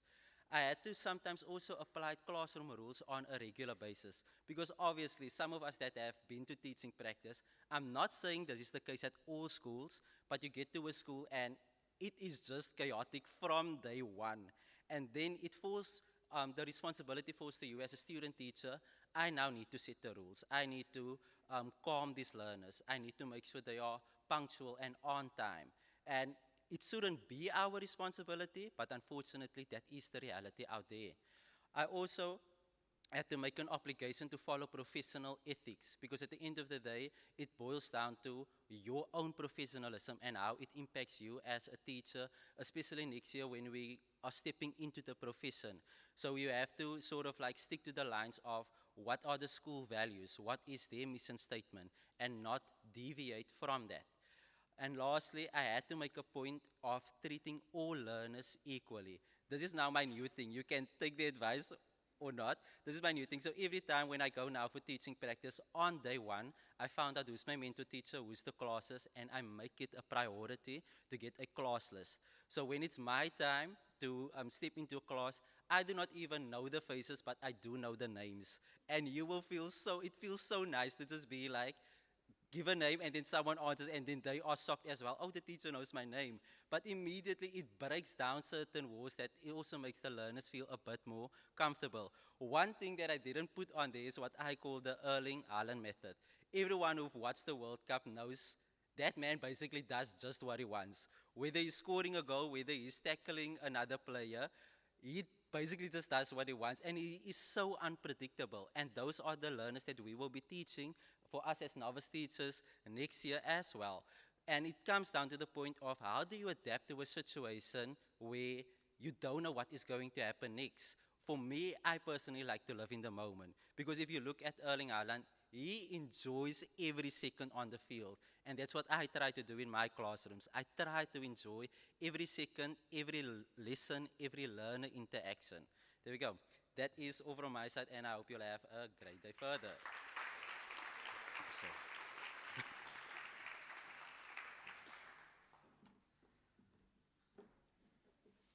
Okay. No pressure to the other people who still have to present, hey? That's what I can say. Colleagues, I think what to me is so important is that this is exactly what we need to hand the baton over to the next generation of teachers. I think the sense of excitement, enthusiasm, it is actually infectious. We could feel the fact that they are invested. And when you are invested and passionate as they have displayed, they will not work a day in their lives. Ryan Hughes said it. If you enjoy what you do, you will not work a day in your life because it will come naturally. And that is what I have actually captured and enjoyed from Nalia and Giovanni. So thank you so much.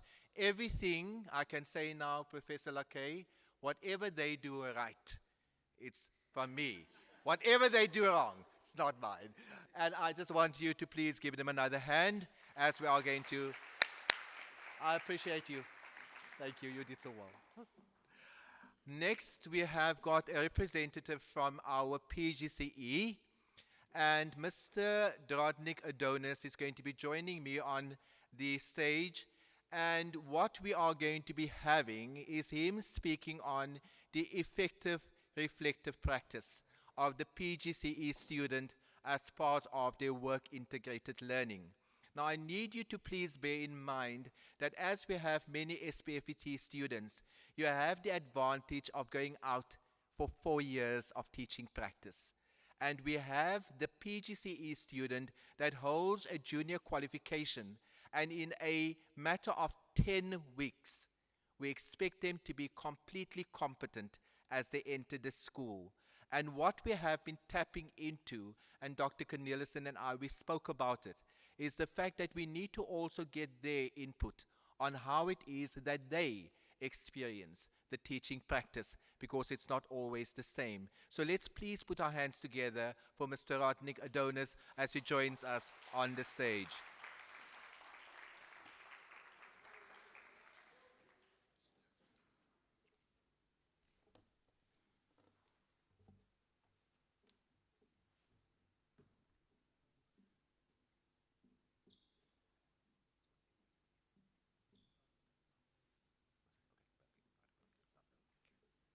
It's showing there. Okay,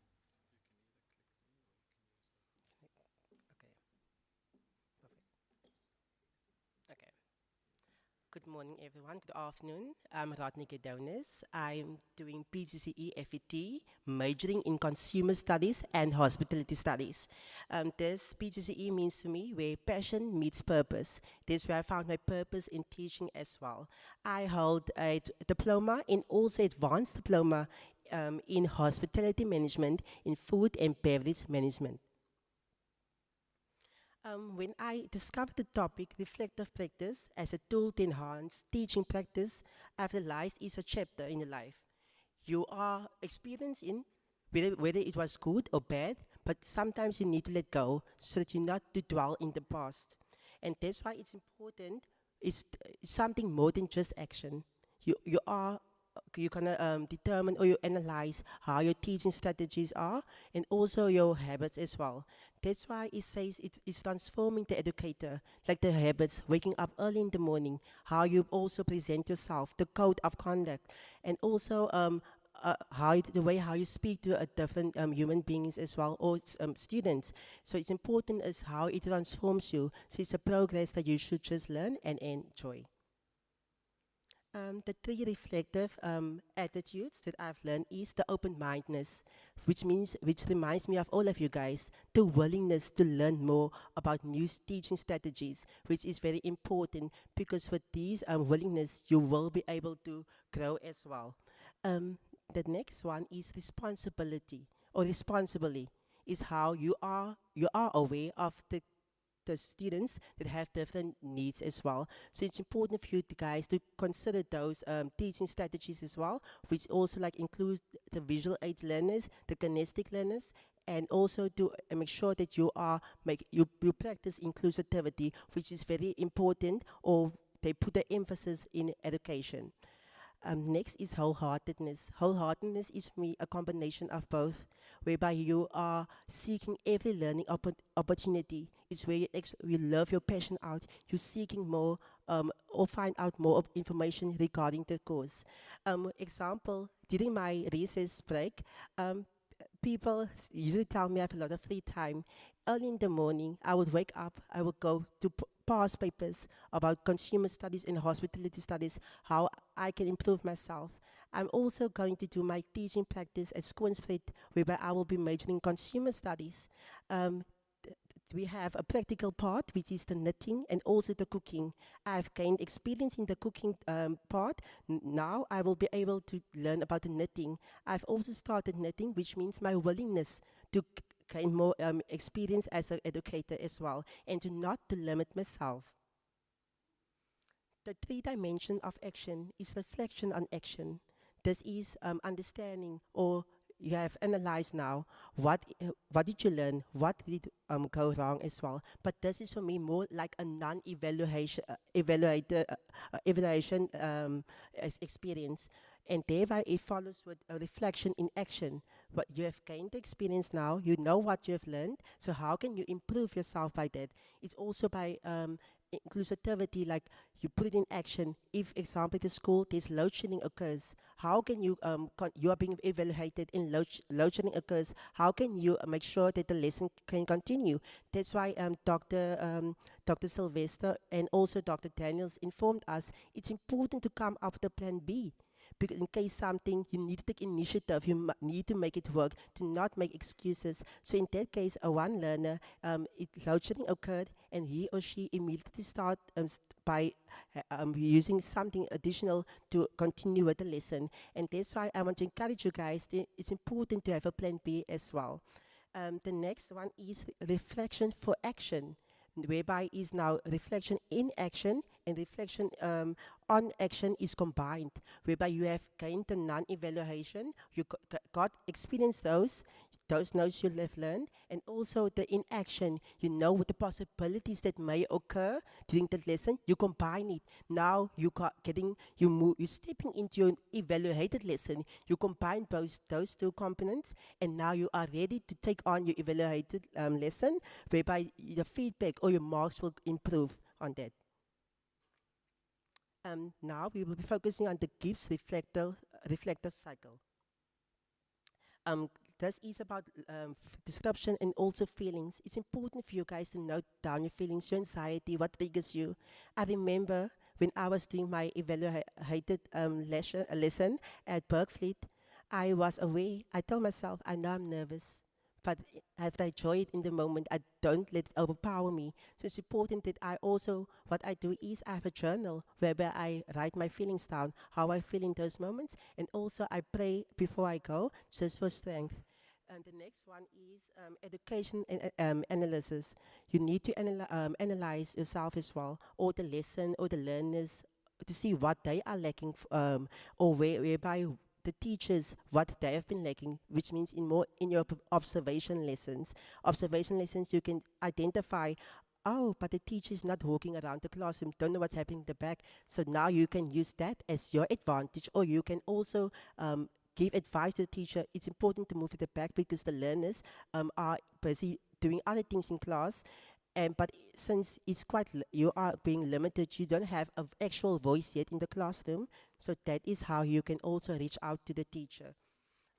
Conclusion and action plan. All you need to take action. Actions is very important. You can say you understand what you've analyzed actually, what went wrong or what can happen. So it's important to put that into action. Yes. Now is strategic reflection tool.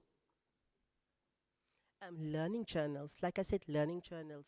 It's you write all this stuff down. You are learning more about what you have learned or what other teachers has experienced. And now is peer and mentor collaboration. One thing I admire about Dr. Daniels is he have a check-in session whereby we can share each other about our feelings, what you are facing throughout your teaching practice, which creates a safe space for our students. And that's why most of us, we are here supporting him, because most of the lecturers at CPT, they practice humanity. They want to make sure or ensure that we are being heard or seen. And I want to thank him as well, and also other lecturers for creating that space for us to move on and also to feel heard or seen. And the last one is video. Most people are making videos about themselves, about how to teach, but sometimes you can also reach out to a classmate or someone. Like example, I reach out to Dr. Sylvester about how I can conduct my lessons. So he also gave me feedback around that. So it's important for you guys to also reach out to other students or to lecturers, because they are more willing to assist. By this TP toolkit, what learned for me is about to create a safe space for my peer students as well, or also for students that wants to be heard or seen. So I create a safe space for them to reach out to me, tell me what went wrong, what would you do in these situations. So the next slide is the reflective practice outcomes. Okay. Reflective practice outcomes. In my experience, I use my non-evaluated lessons and also my evaluated lessons, and I built on that. I took the action plan and also analyzed the classroom management, because I've identified the teacher is not walking around the classroom. I'm walking around the classroom. I'm complementing learners to create the workspace, must make it more creative as well. But maybe just highlight, just make it more welcoming, because you are the one that will be sit with your books most of the time. So my classroom management, I got a very good mark for that and report, and I'll continue to build on that as well. And then also the learner pacing. Sometimes, yes, you are nervous, but you must also be self-aware. You need to watch your tone, how you speak. So sometimes when I'm nervous, I just talk slowly and just make eye contact with the guest or with the students to make sure that I slow down in such situations. By all of this, diverse learner action, we learn about the kinesthetic, the visual aid learners. So it's important for us to include that in our lesson plan. Example, what I have done is I use PowerPoint, but in some cases, there's school that has a lack of resources. So how can we go about that? So that's why I always print out my lesson plans, and also I also have an iPad as well, or a resource that I can also include in case something goes wrong. With all of this, I've learned today here at CPT is to practice more humanity, to make it more relating. We don't know each other's circumstances, but to create a safe space as well, but also present yourself as a good educator as well, and to reach out more. I think the majority of the PGCE students is they're limiting themselves more by just focusing on the teaching or the items that are being given to us. But what are you doing to enlighten yourself or to improve yourself? That's why I always seek advice. I go to UCT students, UWC students, what is happening on that case? How can I improve myself or reach out to schools whereby I can go at the end of the year for the consumer studies, how it's being evaluated by the VCED, and it's very important to collaborate as well. I also engage with since I'm studying at Mowbray campus, I engage with the Wellington campus students. Also, how are they working on their side? I also reach out to the faculty's offices to how to improve myself in certain situations or in circumstances. One thing is exciting for me is how the Wellington students and the Mowbray students can collaborate. They can get to know each other, because I feel like there are such limited occasions whereby we can collaborate or reach out to each other. My Afrikaans is not so bad, so whereby I learned by Wellington students is about observatie, lesplanne, which is very good, because I am Afrikaans, but sometimes I don't know those words. So it's important for you guys to collaborate and to not limit yourself. Thank you so much once again for giving me an opportunity, and I hope we can also create more programs whereby we can collaborate and grow as an education faculty. Thank you.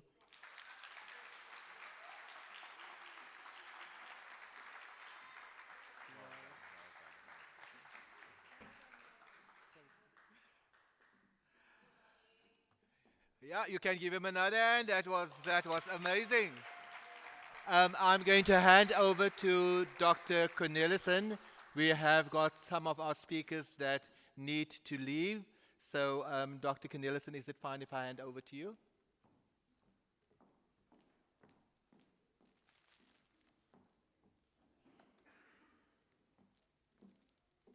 Good day, colleagues, students, and also our distinguished guests. We unfortunately have some of our speakers that needs to leave early, so we just like to thank them for sacrificing their time to join us here today. The WIL Symposium is an annual event at CPUT in the Faculty of Education, and it is something that we would like to showcase our students to see how far you have come, how far you have grown, and what you are enabled to do, and also to learn from others. For example, this morning, the principals panel, you could ask questions. You could also see the presentations from our different speakers, and we hope that you really enjoyed it, because I could see that Professor Luque and Mr. Don, they enjoyed themselves while they were standing here on the stand. So that for us is really heartwarming to see. So now we would like to call them to the stage. Professor Luque as well as Mr. Don, please join us on stage.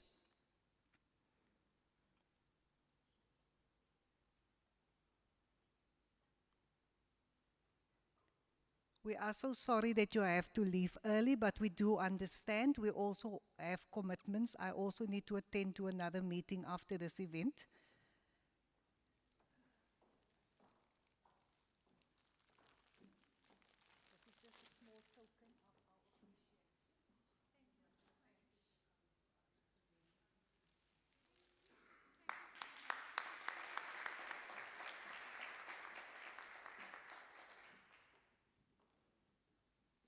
Mr. Don, always a pleasure having you with us.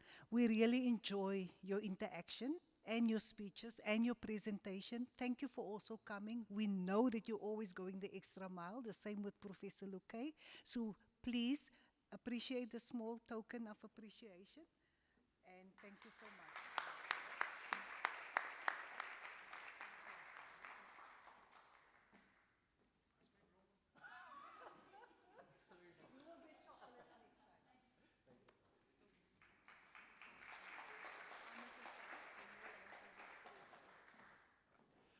Okay, thank you very, very much, colleagues, and traveling mercies to you as you are going to be leaving. Mr. Adonis, well done. Thank you so much for giving us an insight into the PGCE program. You did a sterling job. And what I loved is the fact that you could tap into those reflective models that very often we do not know and hear of. And that shows that growth. So thank you once again for the willingness to be here and for adding so much value. We appreciate you. Our next, we're now in the afternoon session, and I'm going to call to the fore our first speaker now actually it's only speaker for the unions, and that is Mr. Ridwan Ahmed. And he's going to be speaking to us on the teacher well-being and adapting to adversity. So could you please put your hands together as we welcome Mr. Ridwan Ahmed to the stage.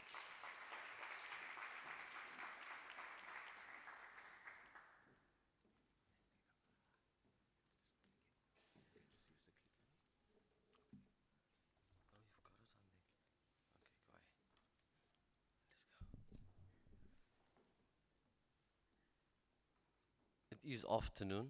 So good afternoon to each and every one of you. Certainly our appreciation as NAPTOSA for the invitation and the collaboration with CPUT. Having heard some of the previous presentations, I'm a bit concerned that mine is not going to be as enthusiastic, but really I do not want to paint a bleak picture, but a reality within education. So the topic is teacher well-being and adapting to adversity. The first one is, I'm sure if you've done practice teaching, that you'd be familiar with what I'm going to be saying, because you can in some measure relate to it. I want to look at, what are some of the causes of adversity within education, and then use the word adversity and diversity in one sentence. Look at its impact as well as the possible way forward. Now, learner behavior and violence against teachers in South African schools has reached alarming proportions. A participant summarized the children of today, saying youngsters of today have a bit of more arrogance attitude within classrooms. They think they own the classroom. They have no respect for teachers, and they do not value learning and teaching. Some of you can possibly relate to that. That is a reality within our environment. So whilst teachers are supposed to provide learners with knowledge and a safe environment for social and psychological development, they are also expected to be role models to learners and are responsible for protecting them from harm as well as promoting the learner's well-being. So this is what's going to be expected of you as an educator, and even whilst you are performing and conducting your teaching practice. Educators have the right to work in an environment in which they feel valued and respected. Whether that is the reality in today or an ideology is questionable. Way back in the day, we were told, that teaching is a noble profession. Again, I do not want to paint a bleak picture, but the reality is that we find that when our novice teachers enter the teaching profession, they very much not complain, but they share concerns about the fact that this is not what they had really anticipated education would be like. So we need our educators to feel valued and respected, where they may actively support learners' development and learning, and where they are free from fear, threat, and harm. This is entrenched in the South African Bill of Rights, Chapter 2, and I'm not going to give you the whole citation. But what I can say to you also is that the employer, the Western Cape Education Department, also relies on the Bill of Rights in terms of the Constitution, but they refer to Section 28 of the Constitution and says that the rights of the child is of paramount importance. So whilst we're acknowledging that the rights of the child is of paramount importance, we ask the question, what about the rights of our educators? And this certainly impacts the well-being of our educators. So who must campaign for these rights? Educators must be vigilant about their rights. So when you're starting your teaching career, be vigilant. Read through, know what your rights are. I think last year when I spoke at the symposium, and thanks again, we spoke about the Employment of Educators Act. And that is something that one must read. You need to empower yourself in that regard as well. We speak about the advocacy and support that should be given by the Department of Basic Education. School governing bodies, they have a role to play. South African Police Services and SACE. SACE will also come with you in terms of registration and their own code of conduct. Schools should develop protocols for teachers' safety, and well-being. And most schools have these in place already.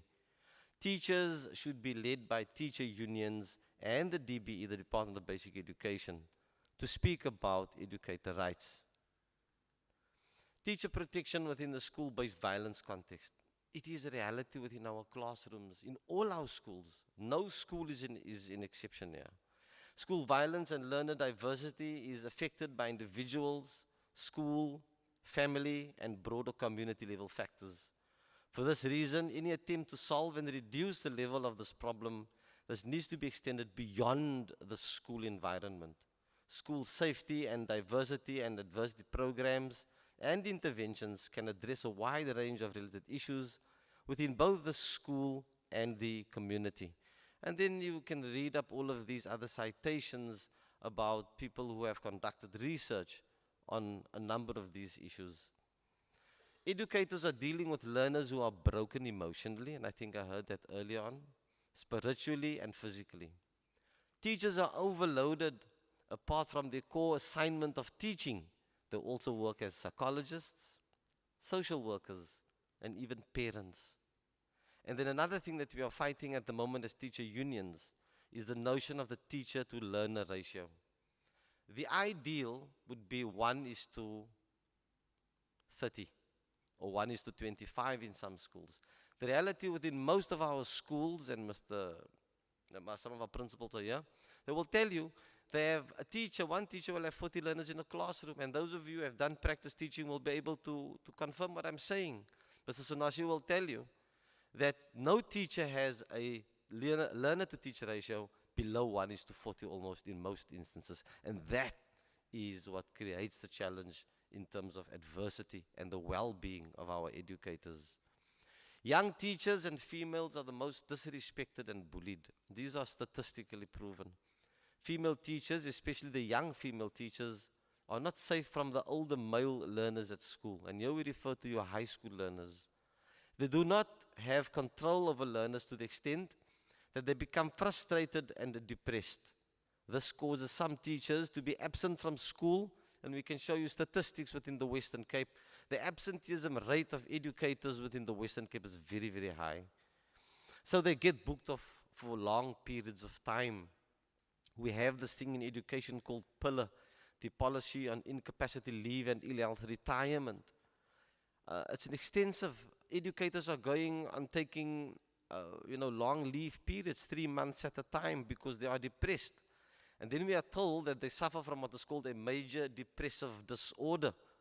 And these major depressive disorders are as a result of all these many factors that we are talking about in terms of adversity, classroom sizes, the behavior of learners, the administrative workload on teachers.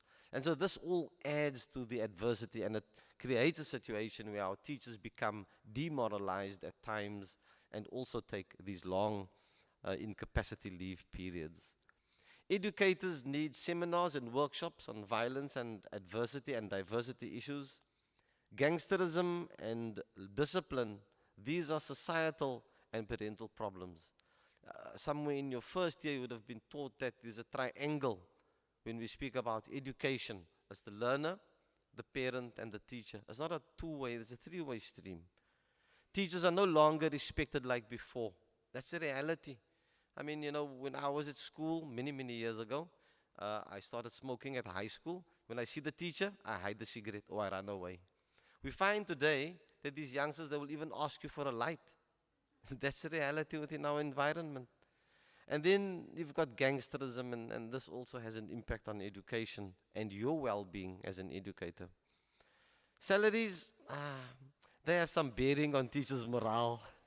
Teachers, we fight for teacher salary increases and all these kind of things all the time. This year it was 4.5, in line with the CPI, Consumer Price Index. And then you get another thing called pay progression, or another 1.5%. There's a lack of involvement in school matters from stakeholders, and administrative workload is on the increase. Any teacher will tell you, administrative workload is on the increase. Now, due to educational challenges, teachers' well-being is affected. We find statistically that teachers resign, some take early retirement at the age of 55, some go overseas, They go abroad to Dubai and these places. And that is the reality that we face. We're losing quite a number of our experienced educators and even the younger ones that leave for abroad. So what we are saying in this context, that seminars and workshops and talks should be organized for learners with topics related to racism, tribalism, religion, rights and responsibilities, and their behavior should be addressed. The Western Cape Education Department has some directorate called behavior modification, where they try and modify the behavior of learners. How that translates into a classroom environment, let me disclaim to say that I still have to see. We're asking for more funds from the Department of Basic Education to ensure that all of these safety protocols are in place. We used to have these bambananis at schools where there was a relationship with the Department of Social Development. That also is no more. So school governing bodies now and teachers have to fork out for security in most instances. And this all becomes challenges within education in the life of an educator. This just simply continues that we're saying that there should be more psychological or psychosocial support to our educators, personal financial management. On that issue, you know, statistically we also see, and it's a reality that 80% of our educators, not in this province, nationally, 80% are under debt review. So they need to have more personal financial management. It's a reality. I'm not sucking this out of my thumb. I'm happy to send the statistics to Dr. Daniels. Health and productivity management. I spoke about psychosocial support. You'll see the pillar spelled wrong. I apologize, because it's the policy on incapacity leave and ill-health retirement to promote health screening through monthly activities as well as financial wellness. Regular announcement at principals forums. We have these principals forums in schools. Unions needs to assist with advocacy, posters and brochures, and then the WCD also has the Donovan, what's the wellness program? EWP, the Employee Wellness Program. You know, whether teachers actually use that or not. And then we've got just some other statistics around what the challenges are within education and what awaits you when you actually enter the classroom. I'm at 11 minutes and 9 seconds, ma'am. I'm not sure if I need to further elaborate on anything else. But I think it is a reality.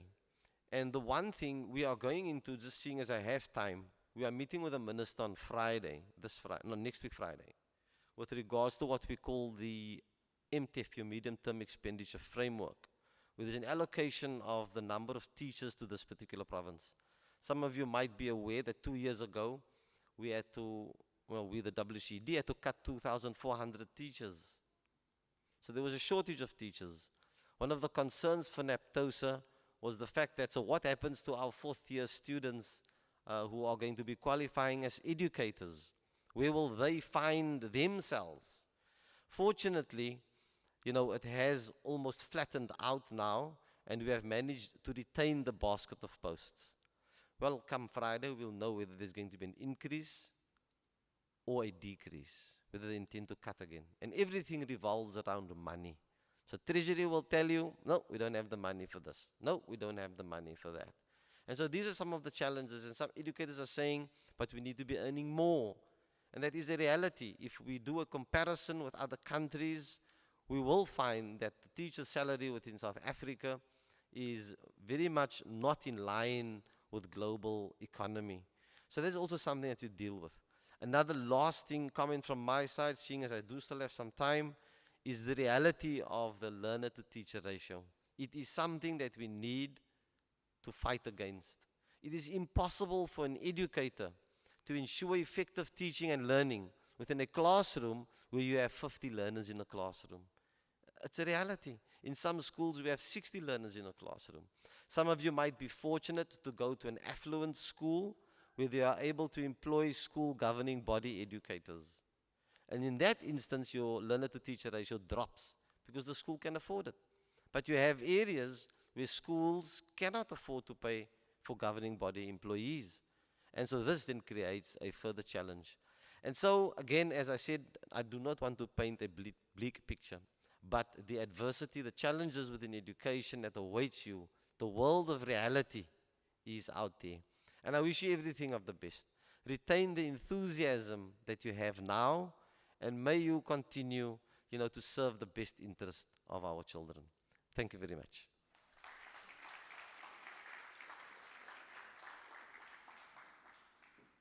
I saved myself 2 minutes. Yes, so we can make it up.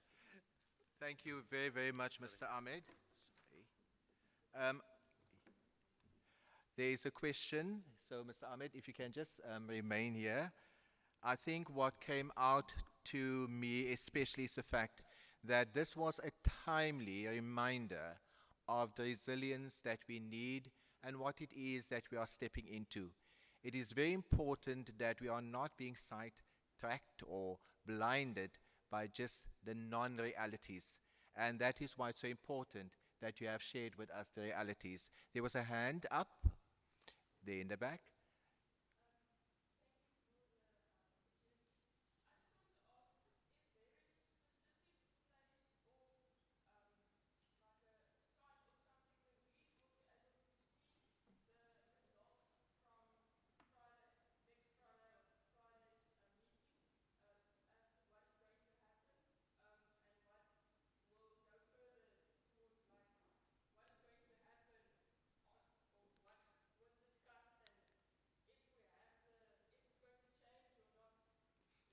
Okay, no, thanks very much for that particular question. Now, when we speak of the MTFU, Medium-Term Expenditure Framework, which is the basket of posts, it is a series of consultation processes. So firstly, we consult with the minister on the 23rd, that's coming Friday. The minister then says, look, this is what I'm proposing in terms of the basket of posts allocated to your mainstream schools, your schools with specialized educational needs, etc. After that consultation, we obviously have input. That is then followed by a follow-up consultation with the head of education. So there are 3 consultation processes. What I can do is that it's unfortunately not a site where you can go and see what the outcome is, but I do commit that I would share the information with Dr. Cornelissen and Dr. Daniels so that they are informed and then they can share that information with you, because it is not information that cannot be shared. It's an open consultation process. We give input. We're saying what we want as teacher unions. The minister says this is what he wants for education, but I will definitely share with you the outcome in terms of whether there will be an increase or a decrease in the basket of posts and or whether it will be retained. I trust that will assist. I do commit, I'm just asking Dr. Nellison and Dr. Daniels just to remind me. Thanks. Thank you very much. Mr. Ahmed, if I could just ask that you just stay on the stage for us. We're going to have the SAIS representative that's going to be joining us, and then after that we are. Is there another question? Ryan, may I ask you a big favor, that there are going to be a plenary session just after that, and then we can just jot it down, and then we can allow them to answer that. Will that be okay? Thank you. You must just jot down that question for me. Okay, so I'm going to now ask our next speaker, who is Mr. Smangaliso, and he is from the South African Council of Educators, and he is going to be speaking on strengthening the teacher resilience through professional preparedness. So let us please welcome Mr. Smangaliso, and then also we've got Lorraine. We acknowledge your presence here as well. She is the SAIS rep from stationed in Cape Town. So let's also just give her a round of applause as Mr. Smangaliso makes his way to the stage.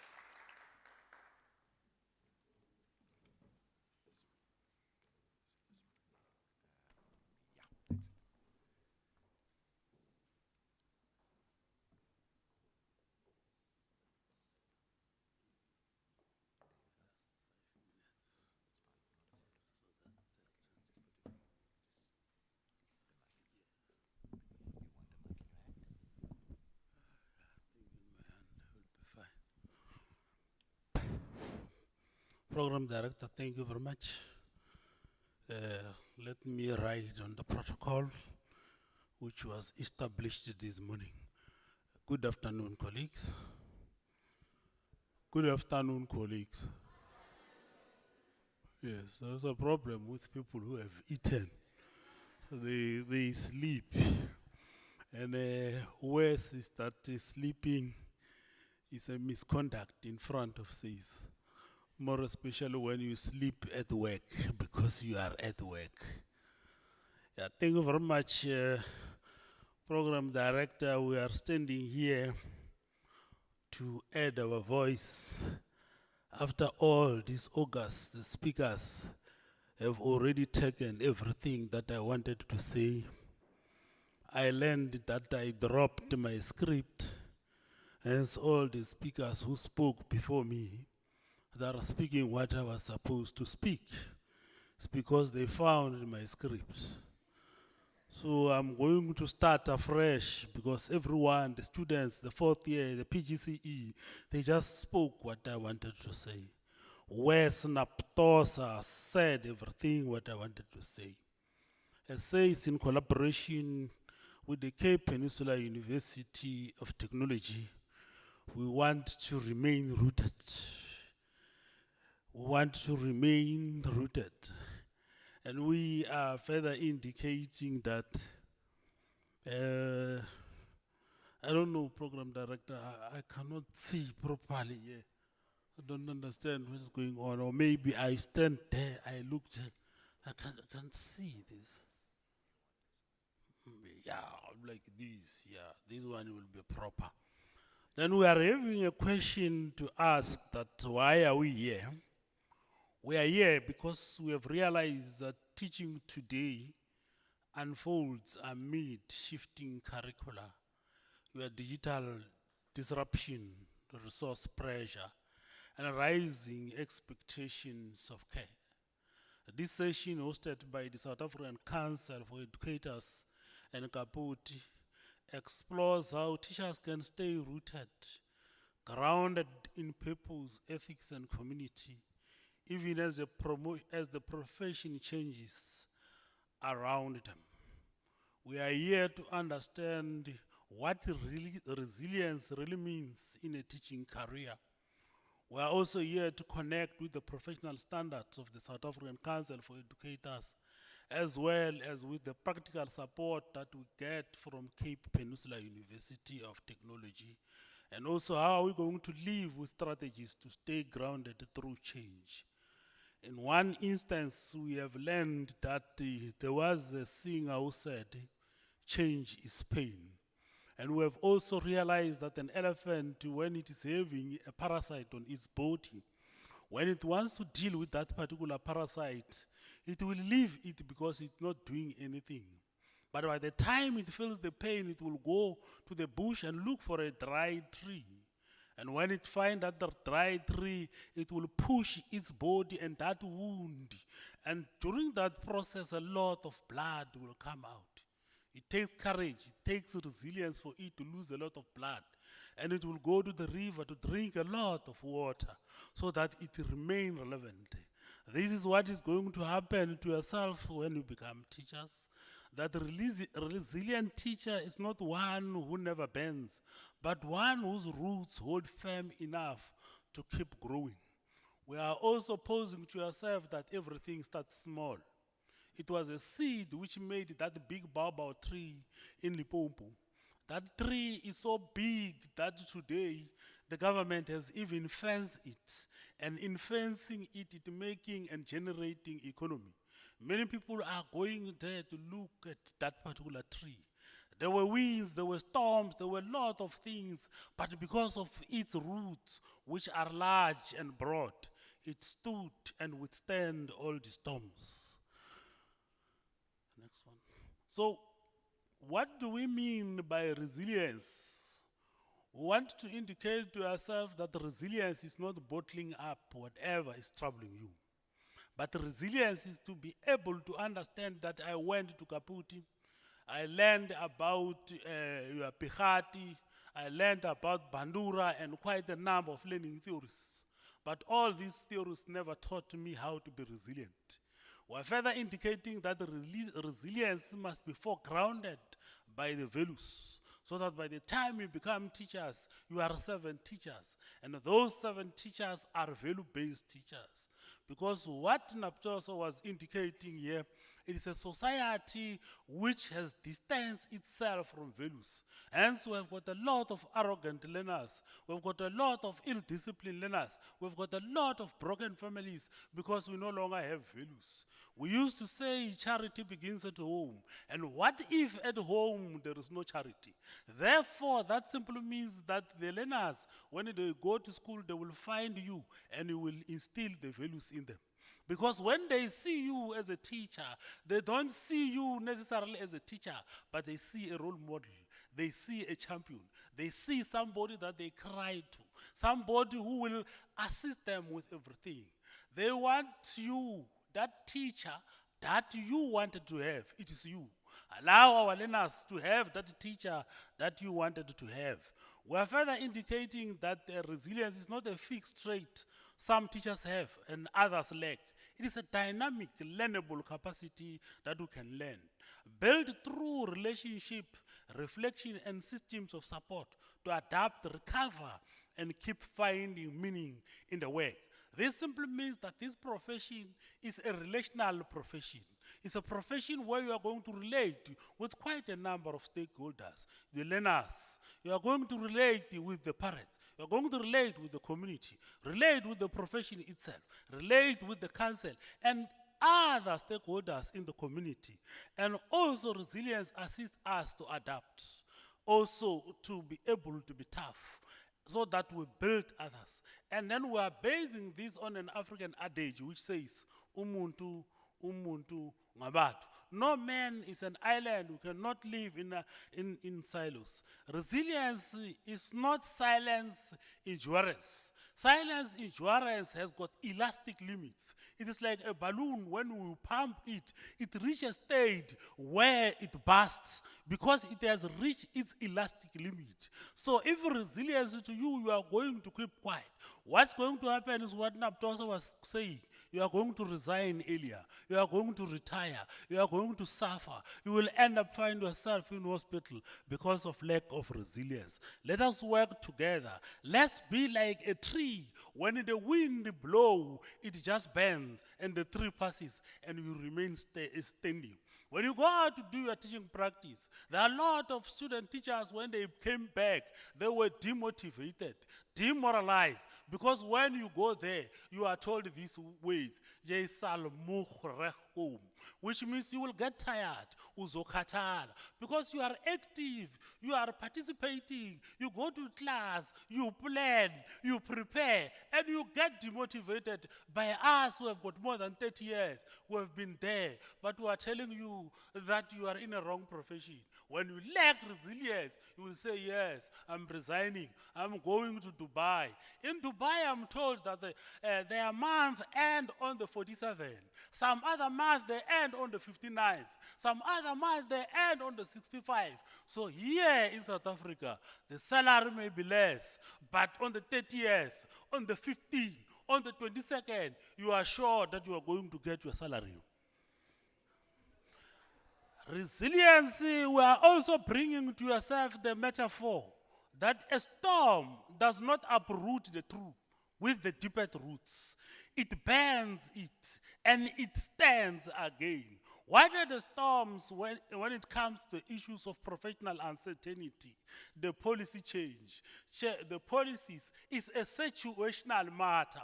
They will change from time. It is allowed by the acts and the policies of this country that policies must be reviewed over time.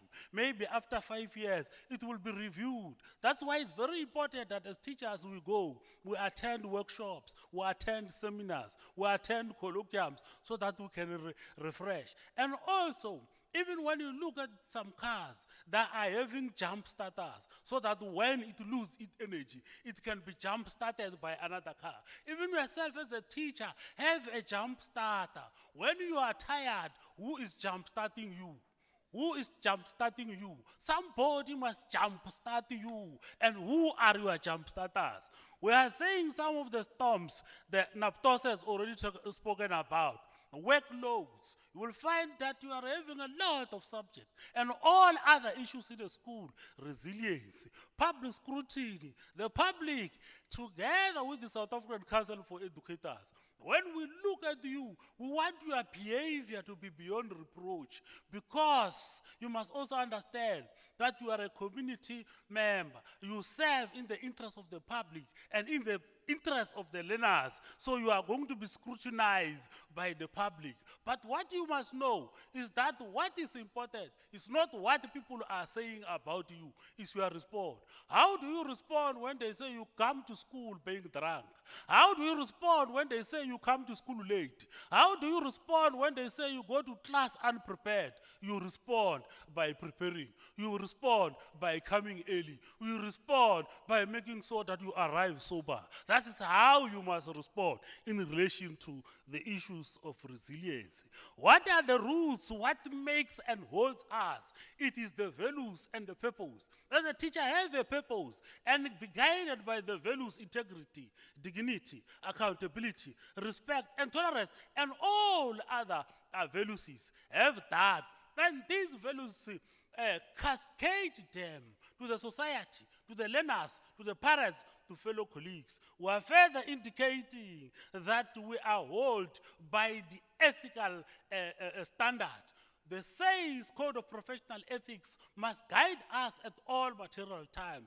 We are further indicating that we must have ongoing support, which we get from this university, Cape University of Technology, and also have self-care and also boundaries. In relation to self-care, I want to speak about one fundamental matter, which is mental health.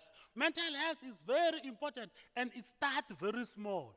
In its smallness, when you begin to lose appetite, you must know that that is the commencement of mental health.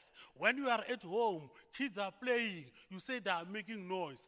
That is a mental health. When you lose interest, you no longer want to go to class, mental health has started, and then you must attend to it so that you are able to respond in a very correct manner in relation to resilience. Yes, let us have boundaries. We are teachers. We are guided by those self-care. And as part of self-care, if you can look at me and compare me with the previous speaker, who is much thinner and much younger, it's because he is looking after himself. He is exercising. He is eating well. He is sleeping well. He is doing his things very well. He has got preferences. He doesn't go out and eat everywhere and eat junk food. That is what you must do. And exercise. When you exercise, there is a chemical called sinomotin in the brain. It makes you happy. You are always smiling, always working, and having a teachable spirit. We are also giving yourself 5 pillars of teacher resilience. I have seen that my time, I'm left with only 4 minutes or 5 minutes. In relation to the teacher resilience, we also want to speak about the purpose and values, as we have also spoken about.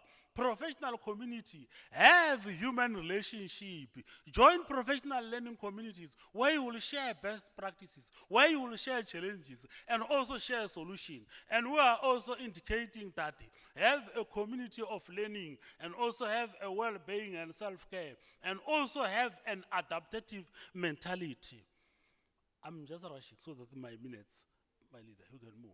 And then we are also indicating to ourselves that, as it says, we've got a role to register you. You must be registered so that before you go out to do your teaching practice, you are registered. So that when you are employed in school, you are registered. We are also coming here to say it is evil for you to be employed when you are still a student teacher. You must be employed when you have got a SAY certificate. There are a lot of statistics and data of teachers who are sitting there who are not qualified, but underqualified, and student teachers are working. We are also having having a code of professional ethics. That code of professional ethics is also guiding you to say you must not have sexual relationship with learners. You must not have sexual relationship with learners. The Employment of Educators Act, it says you cannot have a sexual relationship with a learner in a school where you teach. But it says, it's saying you cannot have a sexual relationship with a learner in any school. We've seen a lot of young teachers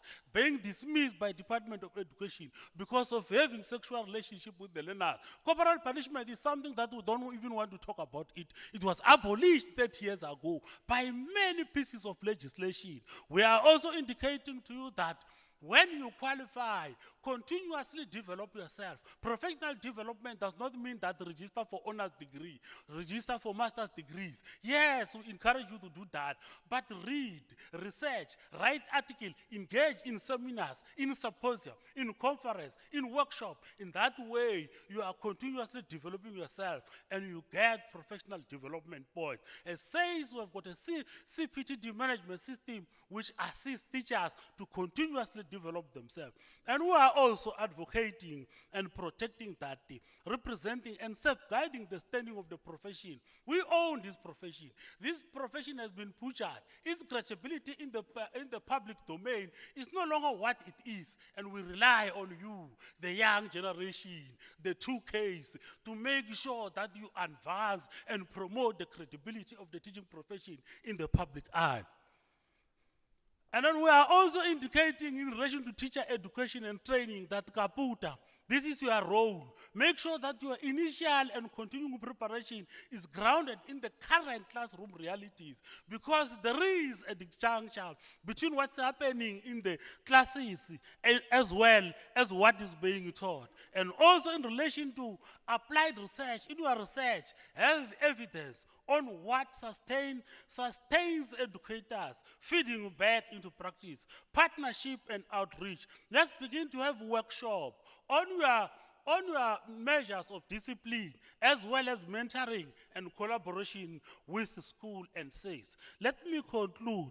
I no longer have minutes, but we are saying here for you to stay rooted, we are giving you a practical toolkit that reflects weekly, because this profession is a reflective profession. Build your circle. Who do you have? 2 to 3 colleagues, mentors for honest regular checks. And also have and discuss one challenge and one win. Also revisit your why. Reconnect on an annual basis. Ask yourself, why are you teacher? Why are you still here? What do you want to achieve? What are your personal goals? What are your academic goals? What are your professional goals? Have the whys and the whys, even if they are 11 or 7, but have the whys, and on a quarterly basis, revisit them. Program director, I still have a lot, but I no longer have time. Let me just conclude. Thank you very much. Thank you very much.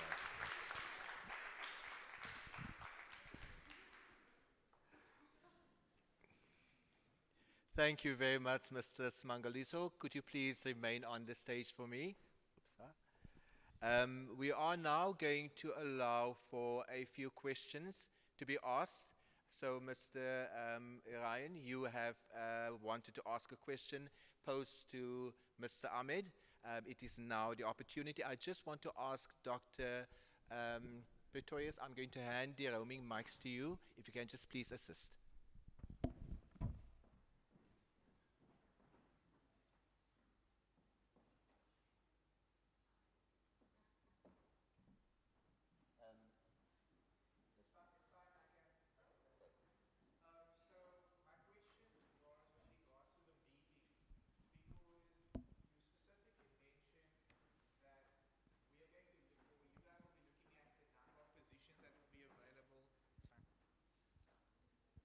Okay. Am I audible? Okay. So you specifically mentioned about the meeting, saying that there will be discussions as to the job availability, especially for novice teachers coming in. But another issue that we are having is not only the available jobs, but also the infrastructure, because especially in schools with high LERs, it is not always possible to lower that LER with adding more teachers. So sometimes it's an infrastructure issue also. I was just making the point to my colleague over here where we, for example, have 7 classes in each grade because we are a single medium school.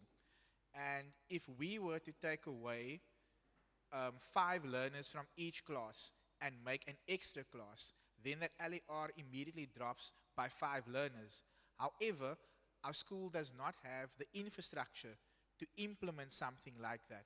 So I just want to make a recommendation or even ask the question whether infrastructure is being discussed as well. Because it is also very difficult when we think about it in terms of infrastructure, because not all schools have the capacity to actually to expand on the infrastructure. And you wouldn't also want to show learners a way just to lower the LER, if that makes sense. So that was basically my question. No, thanks very much for the question, and it certainly makes sense. I mean, what happens is when we're dealing with the medium-term expenditure framework, they split it into what is called, and those who are familiar with finances will know, we do what is called the 80-20 split, which means 80% of the budget is allocated to the salaries, which is your wage bill, and 20% of the budget is then allocated to what we call infrastructure, norms and standards. The WCD, for example, has certain non-negotiables like your nutrition and feeding scheme. Another non-negotiable is that the model should be pro-poor, for example, and infrastructure is part of that discussion. You would know that the Western Cape has embarked on this rapid build school, but which is separate, but it amounts to infrastructure. But everything really at the end of the day is, where do we allocate that 20%? So what is more important? Infrastructure, it has to be weighed up against the safety of the learners. Should we be still feeding the learners and those kind of things? But it does form part of the consultation process, in a nutshell. Thanks.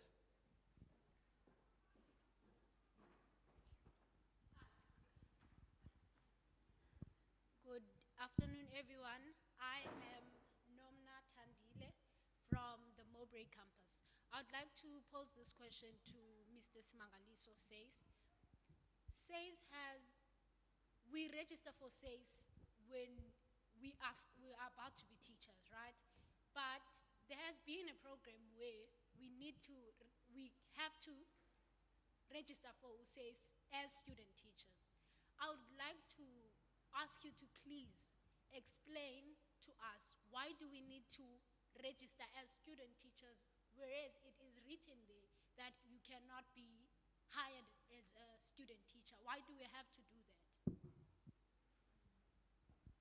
Yeah, no, thank you very much. I think that is a very good question. It is very important for one to register as a student teacher, because there are quite a number of things which happened or are still happening. We have seen, even last year, there was a student teacher who was raped while he was doing the teaching practice. There are a number of student teachers who go to do the teaching practice. They are not doing the teaching practice. They are sitting in administrative blocks where they are photocopying question papers. There are a number of student teachers who don't go and do their teaching practice, but they submit falsified reports to higher education institution. They do what we call ghost teaching practice. And therefore, if student teachers are being raped and attacked there is no one who is protecting them. And we are also protecting the student teachers against these 3 registers. The database of the South African Police Service criminal record. We are also protecting the student teachers on the National Child Protection Register. Because when you find yourself doing anything wrong against a child and you are reported and it is found and then your name is appearing on that particular register. We are also protecting the student teachers against the National Sexual Register. That particular register, these 3 registers, if your name is there, you are going to study for the whole 4 years And by the time you finish studying, you say you want to register with the South African Council for Educators. The South African Council for Educators will refer you back to the Department of Justice to go and expunge your name. And Department of Justice tells you that to expunge your name, it is going to take 10 years. And therefore, student teachers who are registered, they are protected against all those things. That is why we are even going to all these higher education institutions. We've already went to 33, and then we even came to this one, consulting the student teachers on the code of professional ethics. There is a student teacher or a newly qualified teacher who was appointed on the 1st of April by Western Cape Education Department, but he was dismissed on the 31st of August, 4 months, because he impregnated the two learners. That's why we said, let's go to the student teachers, workshop them on the code of professional ethics so that there's a transition from theory to practice. Thank you very much. And also to add more, is that even schools and districts and some provinces, they have embraced that they don't want anyone who is a student teacher to come to their school to do teaching practice without SAYS registration. And therefore, as SAYS, we are supposed, and we are still busy now to finalize the policy on registering student teachers on their first year of study, so that we can even be able to track them and also to assist, because we are the gatekeepers. We decide who enters into this profession and who leaves the profession. Thank you very much. The follow-up, sir, was going to be, then, if the reasons are the ones that you've just stated, the reasons that you've just stated affect every student teacher, why is it that only the fourth years are the ones that are motivated to have SAYS? Because the reasons that you are stipulating now are valid, and they affect every learner. We start our teaching practice at first year. Why does not everyone who registers to become an educator supposed to register with USAIS in the very first year? Yeah, where I grew up, I was told that prevention is better than cure. It's better for you. It's not something which is compulsory for you to do that I'm registering. It is optional currently as we're speaking. But it is advisable. My friend, we went there to do the code of professional ethics in the Northern Cape. He was doing third year. He said, I'm not going to register, I will register after 4 years. And after 4 years, he was living recklessly. He fought the police and he was arrested, charged with riotous behavior. And then he came to say to register, only to find that his criminal record has got something to be responded to. His police clearance certificate has got a criminal record. And then his application was taken to Fit to Teach Committee, which sits after 90 days. He was calling me every day and telling me that he wanted to commit suicide. But I assisted him. I asked him, when are you committing suicide? I want to come and watch you when you commit suicide. Because he was saying to me that he is a breadwinner. He is a breadwinner, his parents, and he was promised, he was doing physical science and mathematics. He was promised 5 posts, but because he became reckless, because I'm not registered, we are trying to protect and also make sure that you don't study. Then after 4 years, another one in Venda, he is going to wait for 10 years because he was found driving under the influence and driving 160. He was fined by the police 9,000 rand.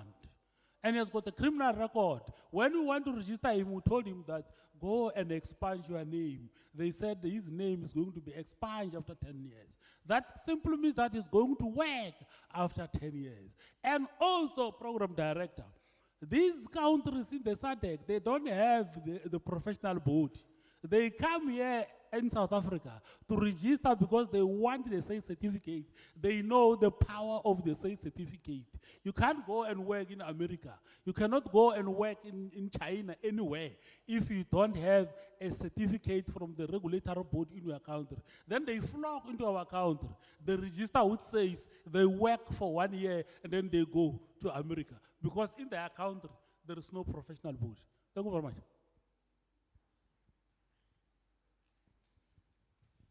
Colleagues, we are going to have only 2 more questions because we need to also wrap up. Thank you for the opportunity again. I'm not sure if my question is even relevant, but I think it's important that I ask this question, provided that we're having this conversation today. So, I grew up in Samora Machel, which is under the Mitchells Plain municipality, and then now I'm staying in Langa. I think it's under Pinelands municipality, I'm not sure. But the reason I'm saying that, or I'm giving that background, is because there's something that I've noticed where I grew up, which is in Samora. Currently there are three or four high schools now, which all four of them, or all three of them, they do not offer particular subject, which is in commerce accounting. And then in Langa, there are about 5 or 6 high schools. Within those 5 or 6 high schools, it's only 2 that offer accounting. So the reason I'm giving this background is because I'm coming from the stream of commerce. I'm doing a PGCE, or I'm a PGCE student this year. So I majored in accounting. Now, when I was in commerce, there were learners, or there were students from different fields in the same commerce department, which we helped with accounting assignments, accounting assessments, because we majored in accounting. So my question is, if accounting is being discontinued in high school level, how much more for those ones who will go university without accounting? Because every course that you do in accounting, in commerce, it has accounting. It might have it maybe in a 3rd year or in a 4th year. Some other students, they were even dropping out because they were failing to complete accounting subject. So my question to the people of department, or to you guys, why accounting is being discontinued? Because I asked this question in these high schools because I was also, in Samora, I tutored 2 high schools while they were still having or offering accounting. And in Langa, there's also one I'm also tutoring. But I asked this question to the schools that are no longer offering this. Why are you guys discontinuing accounting? And their answer would always be, they say learners accounting, it's hard. And then I would say the same, I would say to them, there's also physical sciences, which is not walk in a park as well, but you would never hear the department discontinue that subject. Why that accounting is being discontinued? Because I don't think we would have the problem of having to retrench or to take away employment to educators if some of these subjects were not being discontinued. So my question is, why is this subject being discontinued while it is a need in the commerce stream as a whole, not just in accounting as a course? Thank you. I am not sure whether it is a question that can be answered by the panel here, but between Mr. Are you? Yeah. Thanks, Program Director. Thanks for the question. I think Mr. Daniels is correct. I mean, it's not necessarily a question that we can answer, but I can certainly tell you from our experience, because we serve on the Curriculum Assessment Directorate with the Western Cape Education Department, and they have this thing called Curriculum Extension. And curriculum extension includes accounting and many other subjects, and it's normally interest-based. So if there's a lack of interest for a particular subject, that is where they try and cut it. But it's certainly something that I would like to take up with the Curriculum Assessment Directorate. Another challenge is we have this issue around pure mathematics versus mathematical literacy. And that's another challenge that we're also looking at, just to add to what you are saying. It is a reality out there. But thanks for the comment, and it's certainly something that I would like to follow through. Thank you for the opportunity, Program Director. Absolute pleasure. Thank you very much. I think, Dr. Cornelissen, we are going to now also hand over the gifts for Mr. Ahmed, Mr. Smangaluso, and I think the principals that are in the audience still.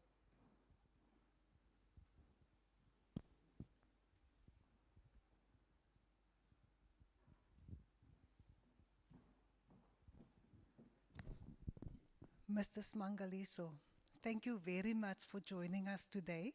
We normally communicate via email or when I complain, then you would hear from me. Because the students, they put us under pressure. Whether we're in the faculty board, the SRC is always asking questions. So that's why I'm always on your case. And I miss Mr. Chaba's case, so I'm sorry for that. So we do appreciate your attendance today. It was very good for our students to interact with SACE so that they can see it's not only a name, it's people that care about them, you know? It's all about professional ethics, how to behave professionally. And for someone that comes from the teaching profession, I know it's important that we as teachers need to be professional and we need to abide to the code of ethics. That is our Bible, you know? Just like the CAPS curriculum is your Bible in the classroom, the code of ethics is also your Bible when you're out there, a newly qualified teacher. So as a token of our appreciation, Mangaliso, we would like to hand over a small little token of a gift to say thank you so much for flying all the way from Johannesburg to Cape Town. We do appreciate it. Thank you, eh?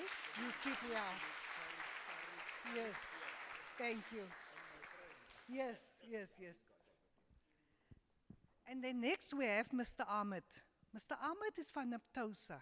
I don't know if he's aware that he worked alongside my husband, Mr. Cornelissen, Darius Cornelissen. Yes, small world. We always used to see each other at the conferences. Then he would speak to me, and he will speak to my husband, but I thought that he cannot remember my face anymore, but I've grown so old, eh? So we have learned a lot about Mr. Ahmed as well today. You know, very important, something that he told us last year was, do not sleep on the job. That is very important. Because sometimes you will find our students sitting in the staff room because it's cold. We see our teachers doing it and then you also do it yourself, right? We look at all the good practices of the teachers and we take that and we decide this is the rules that I would like to be. This is the type of teacher that I would like to be. Because after all, you represent CPUT and we have a good name out there, eh? So you need to keep our flag high. So we do appreciate you coming out, Mr. Ahmed, and not only this year, but every year. And it's also one of those people, when I contact him and ask him, are you available to attend our symposium? Then he say, of course, because they are so happy to work alongside CPU2. And for that, I thank you, Mr. Ahmed. So for you also, a small little gift as well. All right.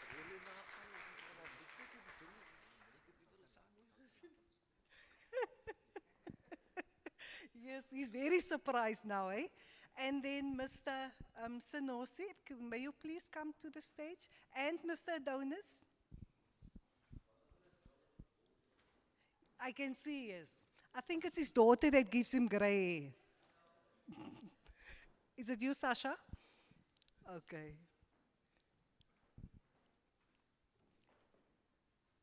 Mr. Sanosi, thank you for coming. Like you've indicated, we have enjoyed you so much being with us last year for the first time, and we decided to call you again this year, and you did not disappoint. You showed us, you always show up, which is good, and I just want to say to Sasha that you are like my children. My husband used to be a school principal, and myself, I was a deputy principal. And there was lots of pressures on my children, you know, because we need to look at our parents and we need to follow in their footsteps. So everybody looks at you with a critical eye, but just do your own thing because you are your own person. And also to you, Mr. Sanosi, we do appreciate you. When I'm in the area of Mitchell's Plain, I will come visit you at Yellowwood. So thank you so much. Okay, thank you.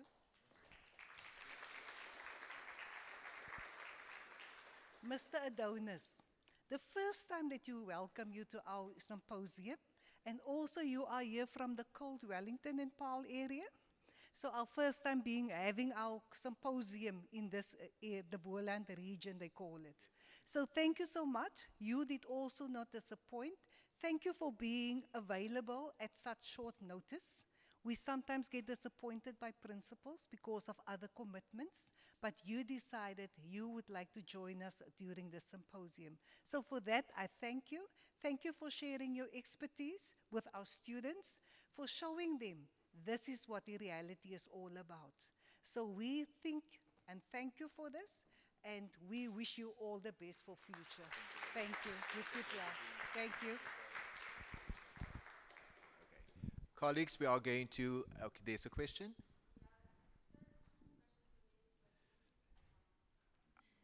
Okay. Yeah, is it, okay, it's because we are just pressed for time, so can you keep it very, very brief for me, please? Because we are going to, at the same time, call to the front our alumni, as well as our NQTs. They can have a seat for me on this stage, so long, please.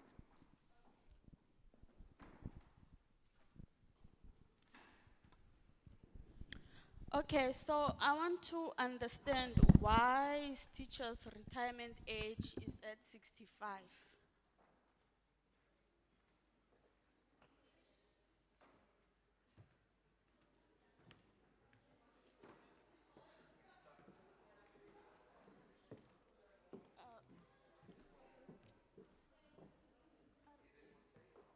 No, I don't know.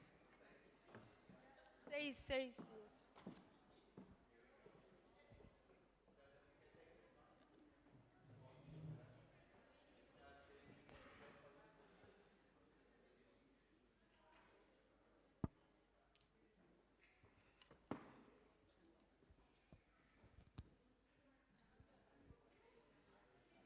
Okay, I want to understand why teachers' retirement age is at 65 years.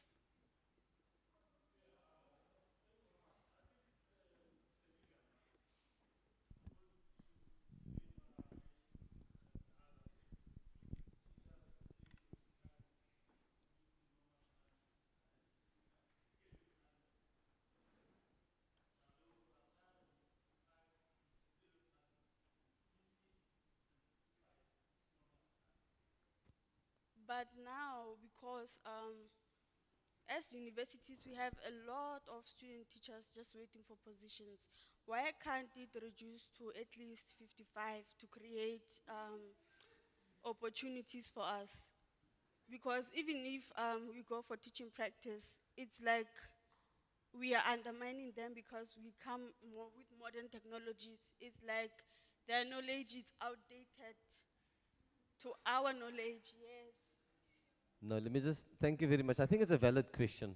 When we dealt with the medium-term expenditure framework, and that's the only reason why I have the answer, you will know that last year we offered this thing called ERP, an early retirement package. And then this year, the same thing happened.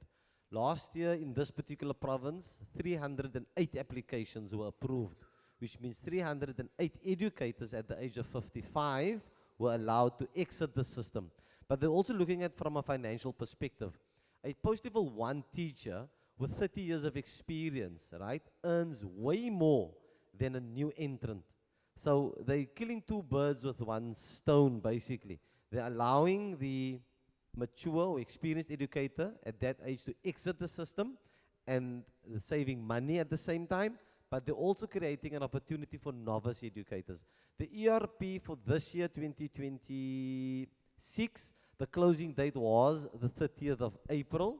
We will meet with the department next month, and then we will have again numbers of how many of our teachers between the ages of 55 and 60 have applied and how many applications have been approved. So that is something that is in the process, not that we want to get rid of what we call experience or institutional capacity, but we also need to look at what happens to those who enters the system. I hope that covers the question.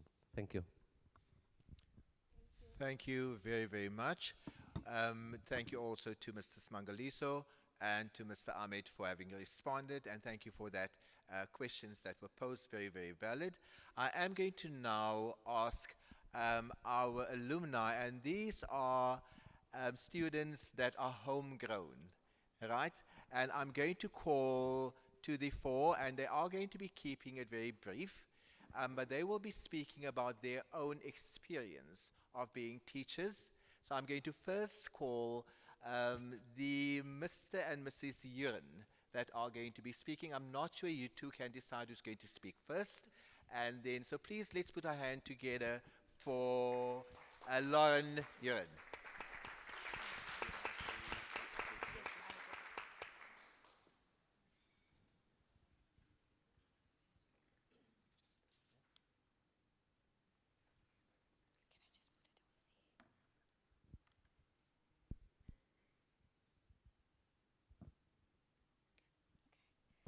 Good afternoon, everyone. Thank you, Dr. Daniels. And before I start, I know I should keep it brief, but I just want to thank you, Dr. Danae Seister, for inviting us here today. It really feels like deja vu because we were sitting in this specific hall writing our last exam at CPUT. So it's definitely good to be back. So as Dr. Daniels mentioned, I am Lauren Uren and I am an educator. My school is all the way in Riebeek West. So from Paul till Riebeek West would be about 50 kilometers, which I travel back and forth all on my own every day. I am a grade 6 educator. I teach life skills, English first additional language, and also natural science. So I am, even though it is my 7th year of education this year, my experienced years, I am still post-level 1, and I am recently am a subject head for natural science. And yeah, like I mentioned, I'm from Riebeek West and I have 7 years of experience. So in 2025 was one of my most highlighted years in education that I experienced. I was nominated for the National Teachers Awards and I won my district for Natural Excellence in Teaching Natural Science. And thank you. Thank you. As well as I came second runner-up in the provincial level. This year, I was nominated once again. I also won my district this year as well. Thank you. Thank you. So I am looking forward to the provincial level. Let's see what this year holds for me. Thank you. So yeah, I did mention where my school is, and as you can see, we are a relatively smaller school if we compare to the bigger school that we have. I am lucky enough this year to have only 39 learners. I started my teaching with about 40, 45 learners per class. So this year, I'm very lucky enough to only have 39 learners in my class. So there was definitely a lot of challenges I faced going into teaching. I'm sorry, I can't stand still. It's just my way. So there were a lot of things that I struggled with going into teaching. And one of the most ones was I was teaching in grade 6. I am still teaching grade 6. So this is my 7th year in grade 6. So when I entered the school, it was almost like they assumed that I knew everything because they heard CPUT. So they automatically assumed, okay, you know it all. So they came and bombarded me with, please remember to fill in your Form 22. Please remember the SNAs. Please remember the learner portfolio. Please remember to do your DBE 120s. And I was like, what are they talking about? I do not know all these things. So that itself, the administrative work itself, I didn't expect that to happen. And that was then when I decided you need to fake it until you make it. So I said was, okay, I'll do it, sir. But then I went to my HOD, and that's what you need to know. Don't be scared to ask for help, because you're going to sit in your class, you're going to sit in your corner and feel sorry for yourself and end up not knowing how to fill in that forms. In my first year, I had 13 submissions that I needed to fill in for special needs schools. I didn't know where to start. So I went to my HOD. My HOD took me to my mentor teacher, and that was a game changer. So immediately, even if I didn't know how to fill in the forms, I went to her. I asked her, look here, I don't know how to do this. They didn't teach me how to fill in a Form 22. You only realize how you do it in school. So there's a lot of things that you do learn at CPUT, but the administrative side, there's a lot of things that you also don't know. But as I said, find someone that you can connect with. Find someone that you are comfortable with. That is what I did. So also some of the challenges that I faced, I went in thinking, oh, I'm going to have a whiteboard, I'm going to have an interactive board, I'm going to have it all. Sorry for me, I only had a green board to work on, so that means chalk and talk. So that was different for me because remember, you come with your PowerPoint, you come with your Google Slides, you are prepared, but then you have a green board. So now you need to leave all that aside and need to talk and talk. But luckily, because I'm on my 7th year now, we have a whiteboard, not an interactive one, but we have a whiteboard and a projector now. So I can use my Google Slides and my PowerPoints now. So because I am a natural science teacher, you do practicals, right? So obviously you need to have equipment. And because I am an English teacher, I also need to have reading materials. My school didn't have that. We didn't even have a library. So if there were resources, there were like 4 or 5 books in the corner that you need to give to all the learners in the school. So we didn't have a library. I didn't have equipment to teach my children about iodine solution, filtration paper. I didn't have any of that equipment. So the lack of resources is one. Also the fact that the learner discipline. Remember, I'm very small in stature. So for me, it was difficult because I need to face a class of 40, 45 learners, and I'm small in stature, and I'm standing in front. How am I going to do this? And my learners come from a very underprivileged community, gangsterism, poverty. So disruptive behavior is all that they know. So now what did I do? How did I, at the end of the day, overcome this challenge? As well as we know, the workload of education, we know there's a lot. We know we sit with learners that is disruptive. We know we sit with administrative work. We know, remember, I drive from Cape Winelands to the West Coast. So my workshops is in Saldanha. So imagine me driving from here, go to school, full day of school, go to the workshop of Saldanha, come back, and then do your planning for the next day. Because you need to do what you need to be prepared. So how did I overcome these challenges? I'm very passionate, so I'm sorry that I'm speaking so long. My husband will excuse me, I'm taking some of his time now. He's usually the one that speaks a lot, but this time is mine now. So how did I overcome these challenges? So I needed to have a mind shift. It's normal for me to look at it, I don't have this, I don't have that. But I needed to ask myself, how are you going to adapt to it? What are you going to do to change that you don't have? So that meant making work activities more interactive, even if it means we have 5 learners having 1 packet of Oreo cookies, doing the phases of the moon. That's fine, because they're doing collaboration at the end of the day as well, while they are learning. Another thing that I use is trying to give them all the resources that I can, finding sponsors, dividing them into groups. We did a electric circuit. So we unfortunately didn't have that, and it's expensive to buy them. So I would divide them into groups of 8 and said, okay, you give a 5 and you give a 2 and you give a 5 and then they have the electric circuit. Because at the end of the day, even though they don't have their own, but they work together to build one and they understand the concept. Another tool is practicals, even if it means we are working in your oma's koppie, in your grandmother's old cup that doesn't have a chip on there. We are going to work it because we're going to do mixtures in that cup. Why? Because a mixture in an old cup or a mixture in a scientific tube, it's the same thing. So you use what you have, as long as my learners understand the concept. How do I handle discipline? Please do not sit down. That's my way to go. You never sit. You come prepared. You walk around, you know their names, because they know if you walk around, you're not sitting there, if you sit there, you're not paying attention to them, so they can do exactly what they want at the back. So move around, mention their names, engage with them, and set clear rules. My learners know, boys, girls. Girls walks in first. When they get to their desk, they stand, we greet. I tell them, you may be seated. They know that because I practice that with them.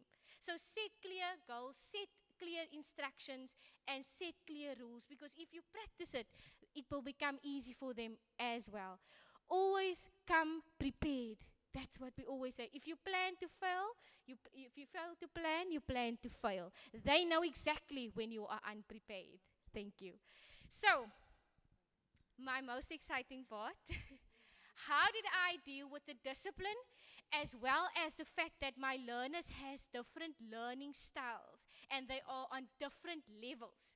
So it was my responsibility to find apps and tools which I can implement in my classroom. Now, learners likes to have games. So Playground is a perfect tool that you can use in your classroom. Yes, there's no Wi-Fi, it's fine. There's a paper mode. So that means only you have to have data.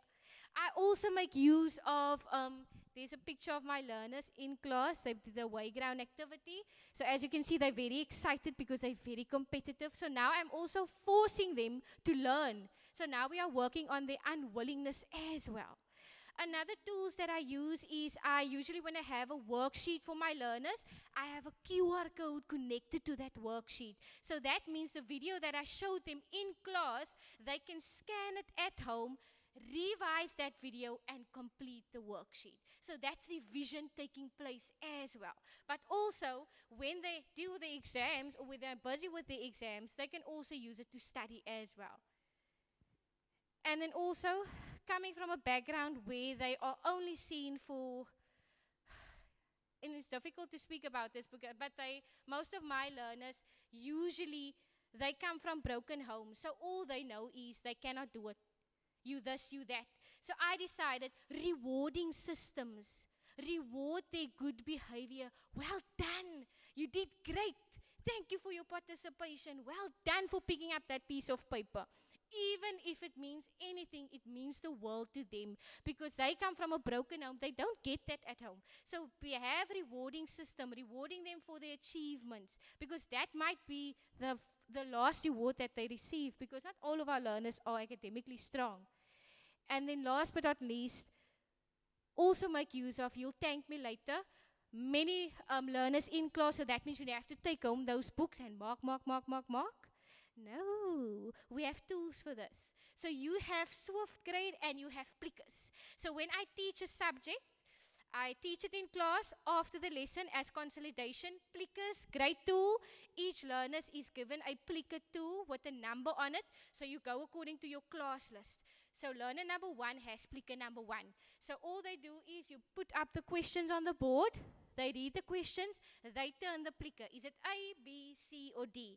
All I do is I stand here and I scan my learners. I can immediately see their results and they can see it as well. Another tool that you can use is the Swift grade. You create a answer sheet for that learners in the app.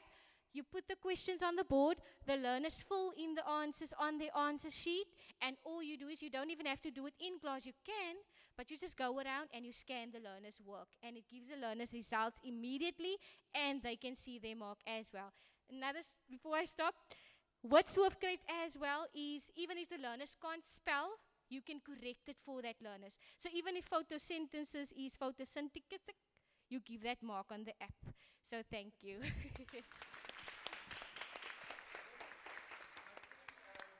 Keenan's part is going to just to say thank you. I concur. That's basically because I don't think there's much time left. Keegan. Good afternoon. I won't say students, I won't say colleagues, because you guys are almost already there. I'm just going to continue with a slide quickly. All right. Thank you, Program Director, for the opportunity. Also, Dr. Seister for inviting us here today to have a word and to share some of our experiences in school. So yeah, I'm gonna skip this part. I'm Mr. Uren at Klapmuts Hill Primary School in the Cape Winelands. Um, just a bit of background. This is also my 7th year of teaching. I'm currently acting as departmental head. And then also, I'm also a lead teacher for Afrikaans in my circuit.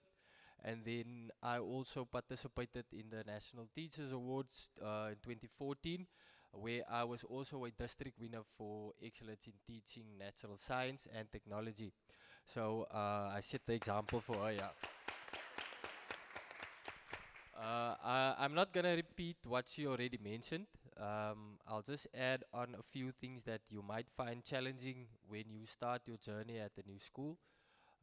First of all, learner discipline, something that you are gonna face on a daily scale. That's something you cannot avoid. All I'm gonna tell you here is choose your battles in school. And if you take a defeat, don't worry. Tomorrow is another day. You can't win all your battles at school. Administration is also something you cannot avoid. And it requires a lot of preparation. It requires organization on your part. If you do not organize your duties, your deadlines, and submission dates and stuff like that, you will feel overcrowded, and it will feel like the stuff is getting too much, and that's where your mental state starts to be affected.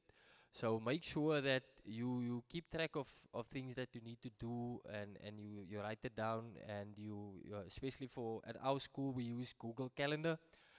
Google Calendar is actually a very nice tool to keep track of everything you need to do for the whole term. And you can see it on a daily basis. For me personally, I'm on my phone most of the time, so it's easy for me to check what do I have to do, what do I still need to attend to. I don't like writing stuff down, it gets lost and all those kind of things, so it's easier for me to keep track of everything. Learning gaps is something I want to touch on quickly. This is something that might frustrate you. You are definitely, and this is only from my experience. Your experience might be different.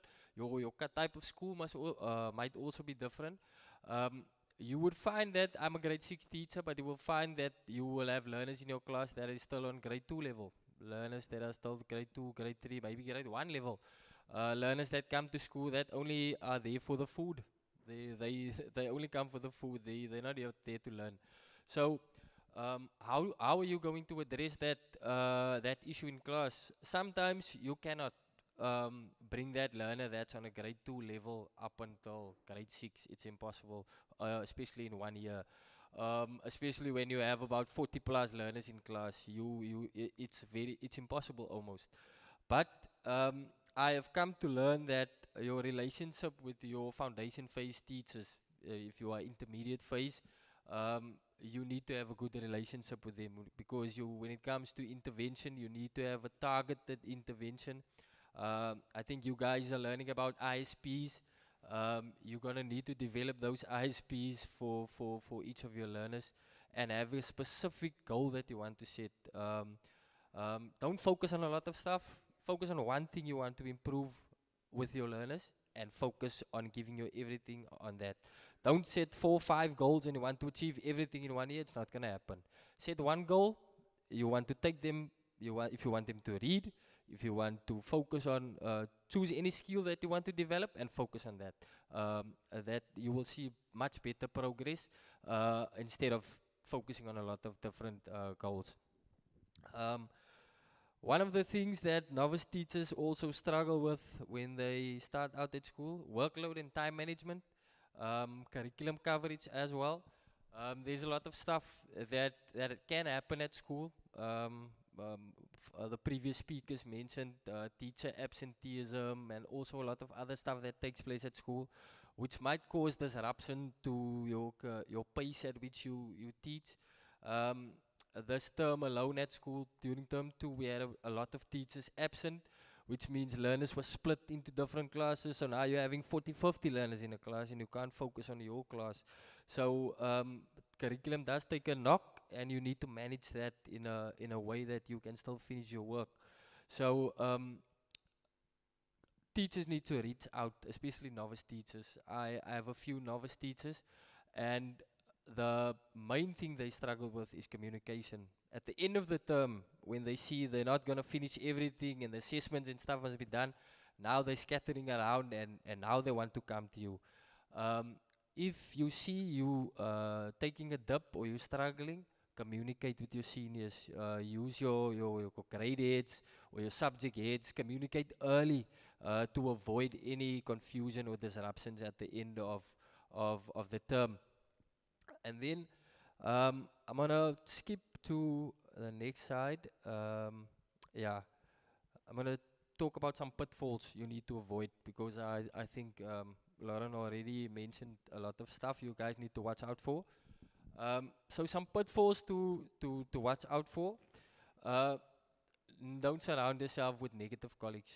Guys, if you want to visit that wellness program that is mentioned about, avoid negative colleagues. The most important decision is the decision you're gonna make on the first day when you arrive at your new school, is when you enter the staff room and you have to go and pick where you want to sit. That's the most important thing. You're gonna get different groups in the staff room, and where you decide to plant yourself is gonna be very important on how you slot in for the rest of your career at that school. Is that my fault? No. Okay, thank you. So, especially people complaining about stuff you know you cannot change at school. That's going to be detrimental. People complaining about learners' bad behavior. There's always going to be bad behavior. You cannot work your way around that. People complaining about staying up until 3 or 3:30 or admin and stuff. That's always going to be there. People who constantly moan and complain, you will find that when you come into the staff room and stuff needs to be discussed, the people that are complaining and moaning are the people that never have a solution for anything. So avoid those people. Rather be part of the people that want to solve the problem and come with ideas. Working against each other instead of working together. You will find that in each phase, whether it be foundation phase, intermediate phase, or senior phase, you guys need to work together as a team, as a phase, to tackle the issues that come on a daily basis at school. If you work in a group that is united and you have a set plan on how you guys are going to approach work, your workplace will become one that is enjoyable. You will enjoy working at school because you guys provide a positive space, a learning space where unity becomes key in your success. So that's a big priority. Then also mixing work life with personal life, leave that at home. Don't mix your personal life with school. You will find that people struggle to differentiate school from work, because there's gonna come a time where you need to reprimand certain teachers and they're gonna take it personal, and that's where people sometimes make a mistake, because in order for you guys to grow as a group, you need to be able to accept positive critique, and people sometimes mix it up that you are attacking them, so also be aware of that. And then I see I have about 1 minute. Before I leave this one, there was something mentioned on mental health, and teachers, that's one thing that you need to take care of. You cannot give 100% if your cup is empty at school. You need to take care of yourself, prioritize rest and sleep, and also you need to have a release. Besides school, you need to have a separate release. Like, find yourself a hobby that makes you happy, where you can enjoy yourself, because that will sustain you, will keep you sane. And then also, don't make friends with teachers, because during your school holidays, the only thing you're going to talk about is school. So I wouldn't advise you to have friends who are teachers. Find yourself friends who have a different profession. I would like to leave you guys with the following. When you speak with kindness. know it's going to be very difficult, but keep this in mind. When you correct them with love, and when you guide them with patience. For whatever you do in class will stick with you would stick with them for the rest of their lives. Thank you guys very much. Wow, wow, wow. Thank you so much, Lauren and Keegan, for that. Keegan. Keenan, close enough. That was very insightful. And thank you, colleagues, for staying. We've got the last session that we're going to have, and it is going to be from our NQTs, newly qualified teachers, hailing from the Mowbray campus. And I'm going to call Miss Chloe Goliath. She is currently at the Cure Delft. And Ryan Hendricks, that's also at Cure Delft. And then we have got Ziad Kluter, who's at Bosman Stam. You will be able to access their bios. It will be on the link that has been shared. There's unfortunately not time for us now to elaborate on that, but it will make for good reading material. So I'm going to, without any further ado, ask the team to join us, and I'll hand over to Mr. Ryan Hendricks. Please do put your hands together for him.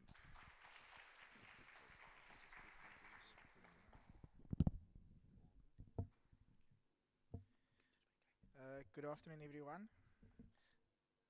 You can do better than that. Good afternoon. There we go. Yeah, thank you for that.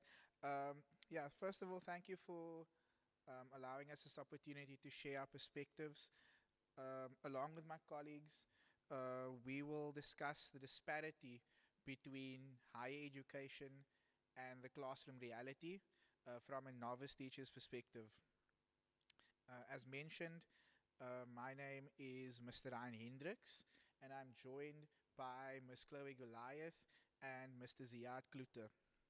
We will discuss the ideal in terms of teacher education, the realities novice teachers face when they enter the classroom, and what can be done to bridge the gap between the two. Now, our presentation is structured around the theme of the symposium, Rooted in Resilience. And I noticed, I was actually telling Ms. Goliath, as the other speakers were speaking, it kind of looked like we all had the same idea when it came to this, because ours is also based on the metaphor of a tree. So I'll begin by exploring the role of higher education institutions in developing the roots, the knowledge, skills, and professional values that underpin our profession. Ms. Goliath will then consider the storm, the realities and challenges that novice teachers encounter as they transition into the classroom.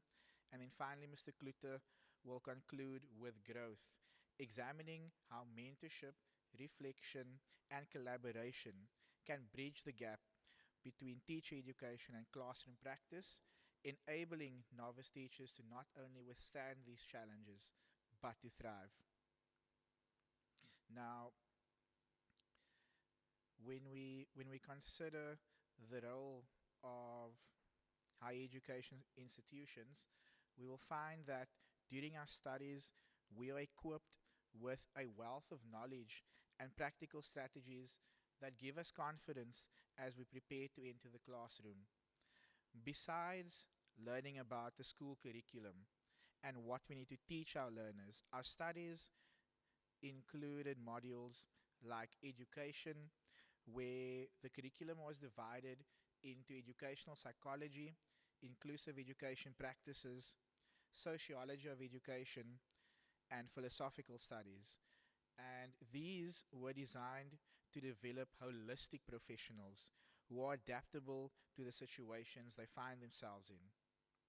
Other modules included professional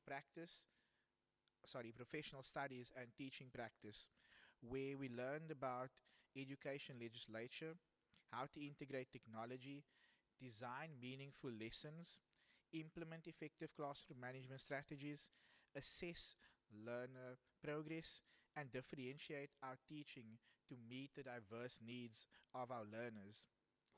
Throughout our training, we were also encouraged to reflect critically on our practice, act ethically, and commit ourselves to continuous professional growth.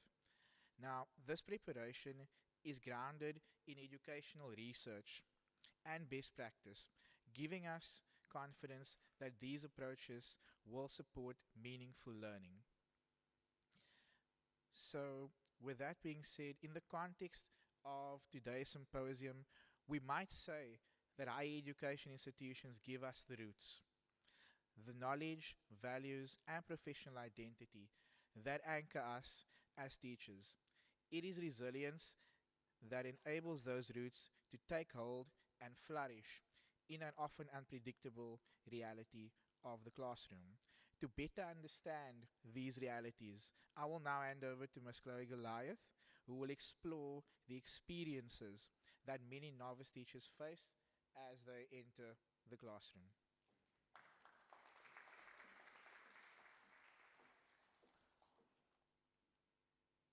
Good afternoon, everyone. What a privilege it is to address you guys today on the reality of the classroom. I want us to just close our eyes for a minute before I start, and for you to just picture the storm that you're about to walk into. We all CPUT students at this campus today from Mowbray or from Wellington, and I want you guys to picture the storm that you might face. It might not be the ideal institution that you'll walk into. It might not be the ideal classroom that you will teach. You might go to a teaching practice and there will be 50 students that you're going to be addressing, or even 45, and there's one of you. Students with behavioral issues, students with dyslexia, ADHD, autism that might not even want to speak to you, but you need to address the storm. So without further ado, I'm going to start off. You can open your eyes now, and as I go through this, just remember the storm that you might face. So Ryan has shown us what teacher education is designed to achieve, and he has painted the picture of the ideal graduate, which is prepared to take on any challenge that they may face, right? Using the best practices. And my role today is to not to challenge that vision, but is to ask one question. And that question that I'm going to ask, you'll see it on the board now. That question is, what happens when excellent preparation meets imperfect conditions? Because that is exactly what every teacher in South Africa is asking themselves. What happens when you enter that classroom and it's not in the perfect condition you want it to be? So what happens? So basically, higher educations prepare teachers to differentiate between instruction. They teach teachers to embrace inclusive education, integrate technology, and assess learning continuously, build meaningful relationships with learners.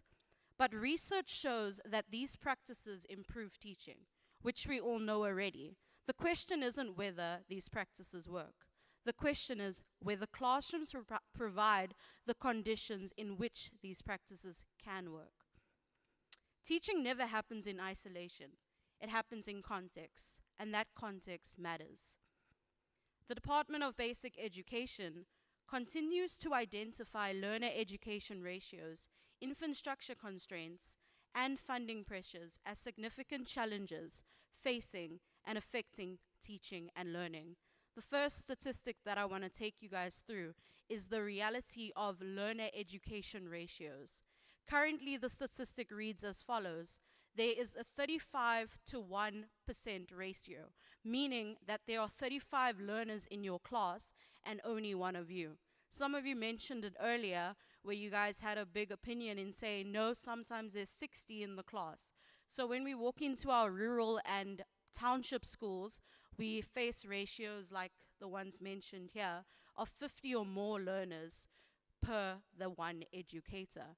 And this is according to the Department of Education. The other statistic that I want to share with you guys is that according to the Department of Basic Education, it continues to identify that there is the Parliamentary Budget Office of 2026 also said that infrastructure remains another challenge that is affecting teaching education within South Africa. So as you guys can see on my slideshow right now, is that I have mentioned that there is another challenge with an estimation of 43,677 classroom backlog units, right? Which means that there are classrooms that still need to be developed.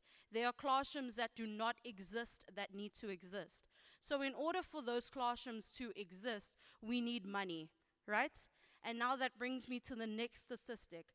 The 3,523 schools are now, they still require replacement of major upgrades. Someone mentioned it earlier, there's no library in their school, there's no resources. This is talking to that statistic, that there is not enough money, there's not enough classrooms, and there's not enough resources to provide all these schools with what they need. Right? Which puts us in a predicament where we walk into a classroom where we're not fully prepared because of the conditions in which we need to teach. Okay, so the next reality is the funding pressure. The funding pressure that the Department of Education mentioned is that funding pressures continue to widen the gap, with 270 billion needed. That's what's required to address school infrastructure problems. So 270 billion is what we need to make sure that every school is up to standard. We don't have that, right? So we need to make sure that we go into the field using the best practices that we've learned in the institution. One of our colleagues has mentioned it today, that you need to go in and be prepared for whatever you may face. That's why today I'm speaking about the storm. We need to be realistic with one another. You might not have the textbook for every child. You might not have a printer at your school. But you need to make sure that you come up with ways now, while there is still time, to implement those changes and to make sure that you teach what you need to teach despite these challenges that you might face. I'm going to further go on to say the following, that statistics never stand at the front of a classroom. Teachers do. However, every statistics tells the story of the condition under which that teacher is expected to succeed. Okay? So what this means is that these statistics are the reality. But what they don't do is they're not faced with the problem. We are. So we are affected by the statistic, right? So we need to make sure that we come up with ways to not be affected by the statistic. And I'm going to mention some of those ways and also mention some research that I've done, is that when classrooms are overcrowded and resources are stretched, teachers spend less time implementing innovation and more time adapting to the circumstance. This is not because teachers are less capable. It is because the environment shapes what even the most capable teachers are able to achieve. And perhaps the greatest reality is not that you don't learn what you need to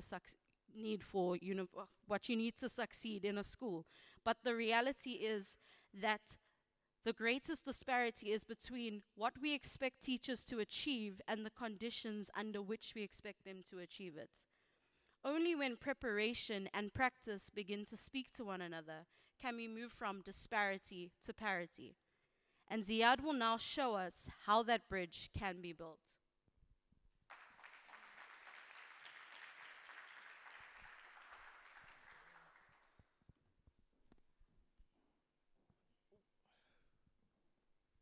Good morning, my name is Ziad and I'll be explaining how we're going to bridge the gap between schools and higher education with practical solutions. Now, when we talk about bridging the gap, we're talking about helping learners move from school to university in a more smooth way. Many learners leave school feeling prepared, but once they get to university, they realize that the expectations that this university have is different, right? They come from a school where the pass rate is 40%, 30%. They get to university and it hits them with a 50%. I believe that the solution is for schools and universities is to work more closely together. As a teacher, I've seen that learners have the ability to succeed. The challenge isn't always intelligence. It's preparation. Learners need to know what university life is really like before they actually get there. One practical solution is stronger partnerships with universities or colleges. Universities should visit schools more often, not just to recruit learners, but to explain to them the type of workload that they're going to experience in their first year. Time management, how important that is, and independence that the university requires. As a first year student, I was overwhelmed with the level of lectures I had in one day. Assignment dates are after each other. I had to manage my time properly, but my teacher didn't prepare me for that. I had to actually go through the process, find what was working for me, and eventually I flourished. In my own teaching, especially with my new subject that the school has implemented called digital technology, I focus more on than just content. I encourage learners to think critically, solve problems, and work with others, and also become more independent where they work on their own. One thing with my learners that I like introducing is self-study. For example, every second Friday, I summarize the work once they step into my class. So say, for example, they walk in, they'll find an activity on the board, for example, this PowerPoint presentation, and then they will then need to recreate it on their own. This then encourages problem solving. How did I add that word, the bridge? They know already. I taught them how to type, so they need to type the bridge. That is teaching them critical thinking, solving problem on their own, and then I encourage them. When my high flyers are done, I call them my tutors in the class. Then they walk around, actually, they help each other understand the concept. I've also worked as a tutor at CPUT, where I saw many first years struggle, not just because they weren't capable, but because they were adjusting to completely different learning environment. The experience showed me how important it is to prepare learners before they leave school. I'll never forget in my first year of teaching, which was actually last year, I had grade 12s thrown at me, my first year of teaching. I stood in front of them, I was very nervous, and then I explained to them the rules, and then I also informed them about how the change is from grade 12 to university. You need to be prepared, you need to be focused. I was very passionate, I was explaining from the bottom of my heart, telling them, guys, you need to take this seriously, your future starts now, invest, invest. One of the learners shouted at the back, sir, you're too emotional, let's move on with the work. I was like, okay, I'm trying to share some knowledge with you guys, but you're not accepting it. Right, so the bell rang, a few learners walked to me and they asked me, sir, can you just continue explaining to us how important that this phase of our life is? And that's when I realized you can't save everyone, but there's just that one child that's sitting there at the back looking at you with big eyes and they're just absorbing that knowledge. And then lastly, communication is key. Schools need feedback from universities, and universities need to understand that the realities that schools face on a daily basis. By working together, we can prepare better for our learners. At the end of the day, our goal isn't just to help learners get into university, but it's to help them succeed once they are there and to also keep them, retain them from first year all the way until their final year. Thank you. Thank you so much.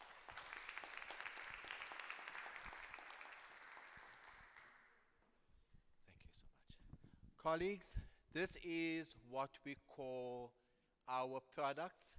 Dr. Cornelissen, how did that make you feel, Ms. Dr. Zeisler? These are your students. How did it make you feel? Extremely proud, right? Because now we do know that the education, Dr. Pretorius, Dr. Biela, they are in the capable hands, Dr. Cornelissen, of the high flyers. And I want to really thank each one of you. You had such a passion there. It's literally, you know what I would say, you dala what you must. That is what you had going there, and each one of you brought to this forum a new passion in me to continue what I'm doing. So can we give them another round of applause, please? Right. Now, I think that because you are such a beautiful panel here, we are going to ask Dr. Bihela to please apply them to work for what they are about to get at the end. And you people need to just behave yourselves well. Perhaps you might just get something in the end. What do you think, Dr. Cornelissen? but I'm not hearing any tummies growling, you know? So, Dr. Biela, over to you. I'll keep it for you. I'll keep the gifts for you, and then you can take them. Mine. And then if you want.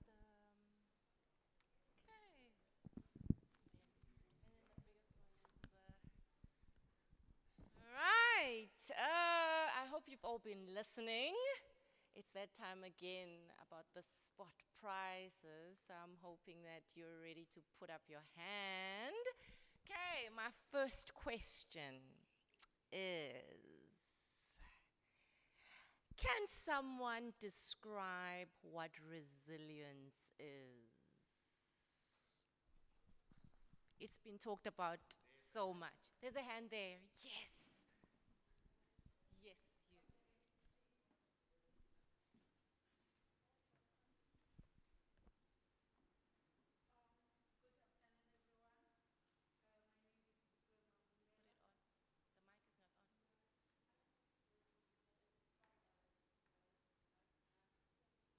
Okay, still shout. Teacher voice.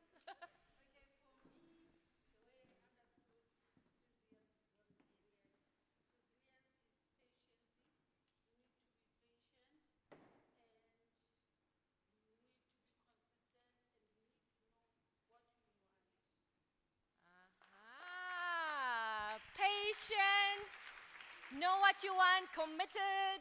Let's give her a round of applause. Well done.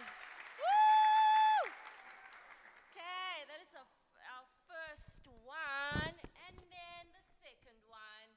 Our newly qualified teachers spoke about the first year in the classroom and how it feels like. Can anyone name one lesson they mentioned about getting through the first year? Quite a tricky one. Can you mention one lesson they mentioned when they were talking? How do you get through the first year of your teaching? There's a hand.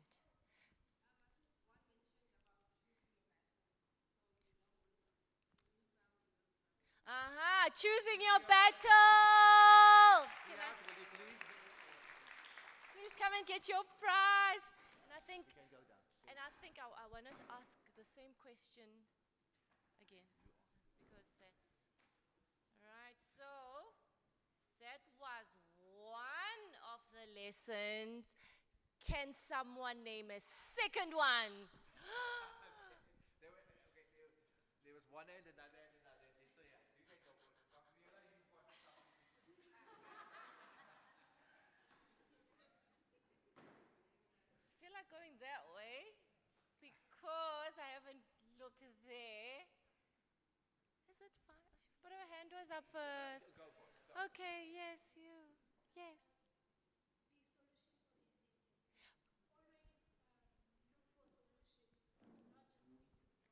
Excellent! Please give her a round of applause. Well done. Come and get your prize.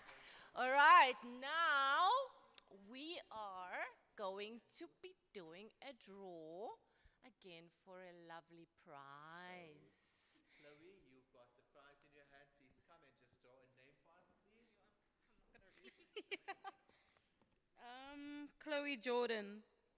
Chloe Jordan. Chloe Jordan. Chloe to Chloe. Another one, please. Oh. Yeah. So I'll ask. Okay. Yes, whichever one. Okay, can you come draw for me, sis?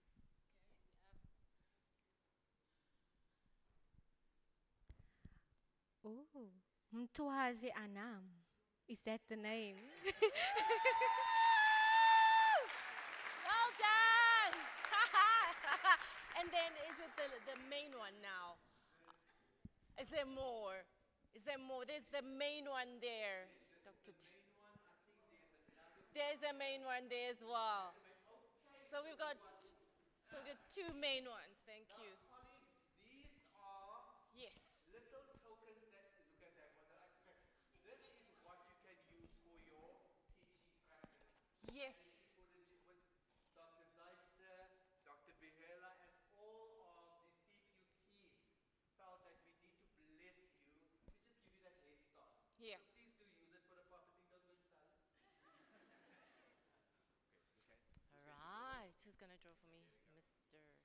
Yes, please. Stephanie Kutsia. Stephanie, where's Stephanie? Well done. Then two more. Dr. Daniels is also the one there. That's the big one. I actually thought nobody was going to notice this. I wanted to run away with it. Who is going to? Okay, you do the main one. And then you'll do the...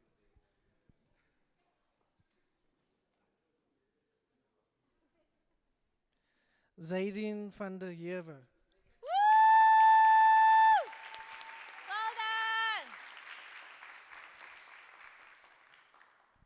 Yeah, and then the... Yeah.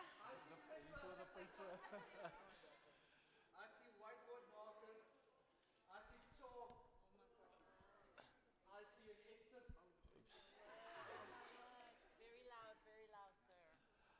I think the educators would appreciate the paper because you're going to fight for paper at school. The prize winner, Bese Bouchle. Well done. Congratulations. That's everything from me.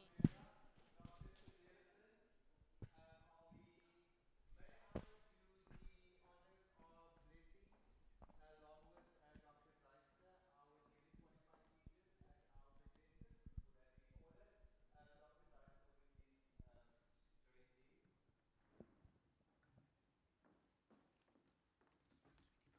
please join me? Will you do your...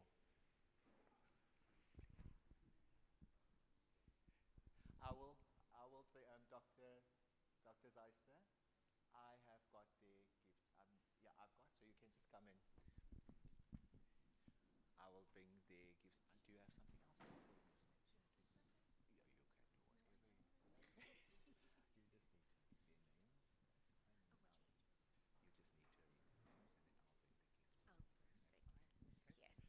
I would just once again inform everyone here how extremely proud I am of you and what all your achievements so far. And I know that you will achieve much greater things in your future. So we look out for them. Everyone, you will remember their names.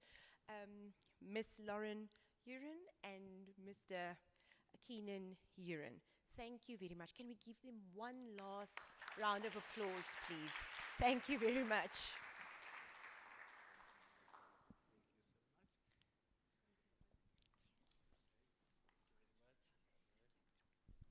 names, Ryan Hendrik, and then I'm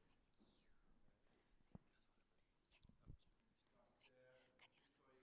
to call them as well. What? These are the gifts for the newly For qualified. 3 NQTs, yes. Dr. Daniels, thank you. Absolute pleasure, thank you. Okay, so I would just like to call all of you to the stage, to get to Dr. Daniels. Why are you doing this to me? Because I can. I'm not emotionally prepared for I've this got moment. special powers. Anyway, thank you. Ryan, please come and collect your gift. Chloe and Ziad, thank you very much for coming today. I'm very proud because all of them are in my class, so it's wonderful. It's really nice to see you all here. Thank you for coming. I really appreciate it. Thank you so much. Yes. Thank you for coming and sharing. Yes, thank you. Thank you very much. I have to chat to you. Bosman's done. Yeah. Okay, who's next? Nah. Yes. You cannot propose, you may not. Yeah.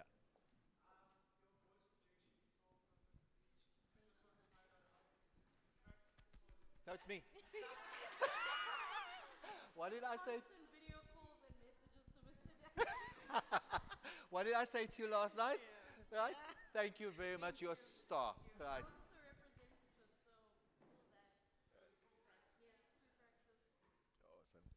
Wow. I thought it was a new pickup line. Yeah, no, Dr. Cornelissen thought it was a proposal, that you were going to ask her. No. Then I think we've forgotten. Who did we forget? Dr. Cornelissen, did we forget any? There were 3 other people who were also. Yeah, I don't know. Just checking. Could I please have Nalea, Giovanni, and Roderick, please, to please join us here.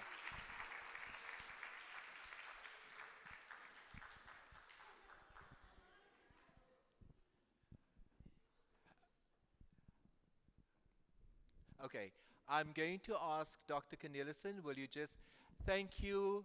These are these colleagues, and I can say to you people, the amount of time and effort they put in. They worked tirelessly to make sure that they stand here. It did not just happen. So Nalia, Giovanni, and Rodnik, from the bottom of our hearts, we just want to say thank you for the willingness. I did not have to beg, borrow, or steal. They were willing and eager to assist. So will you please just join your hands as we say thank you to each one of you. Nalia. Thank you so much, my sweetie pie. Mr. Links. Be in class as well, eh? I'll try to. Thank you. And then Mr. Donors, thank you very much. You're a star. Thank you. There you go. Thank you very much, colleagues. That's for our students. And now, Dr. Cornelissen, are we going to be doing the certificates? Okay, perfect. The certificates are there. Each one of you will receive a certificate for attendance for years. And it is something that you can use to put in your CV. It is something to show that you have attended this symposium. And it's also a token of our appreciation to salute the fact that you are here. Those people who are online, we are going to be sharing theirs when we are going to be back on campus. And then the administrators will then just call them to also collect theirs. So I'm going to ask Dr. Cornelissen, how are we going to do that? Do I just call the name? Okay, then I'm going to need that. Okay, so I'm going to call Chandler Adams. Chandler Adams. Okay. Rodnik Adonis.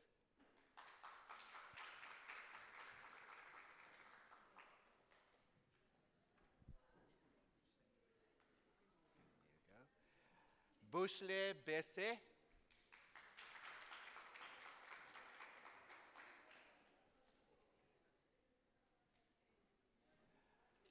In the file Cetriso.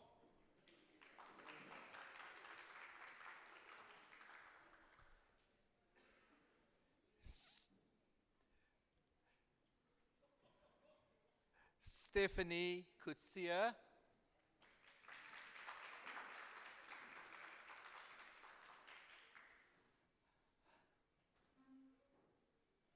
Amanda Dubula.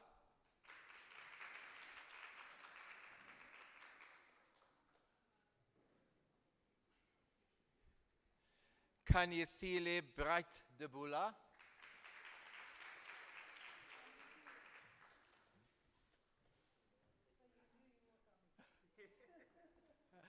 Sifilele Ghana.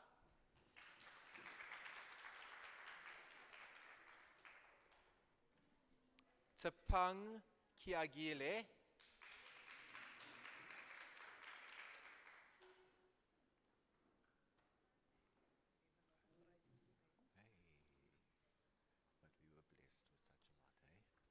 Sanele Kalala.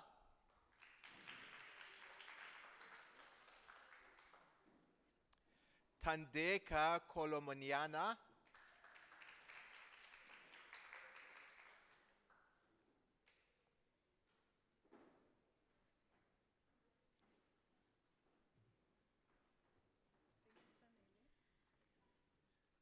Isa Mabekwana.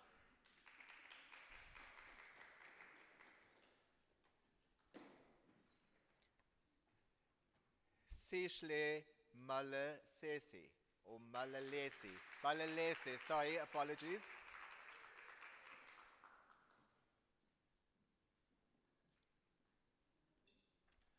Isishle Mananga.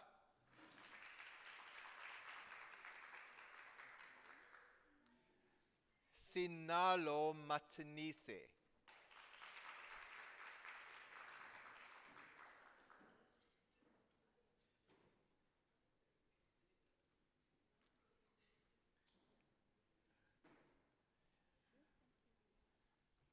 Bukiwe Mavunbela.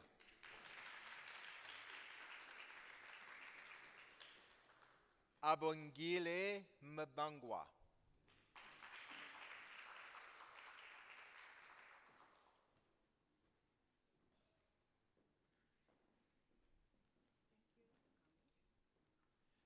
Karanei Meyer.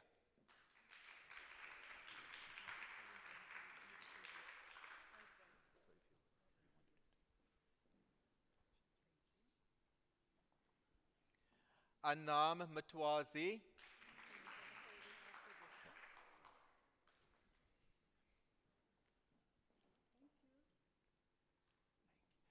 Sinekamva Nekumkomeni. I'm hoping that I've said that. Nekrumeni. I'm hoping that was correct.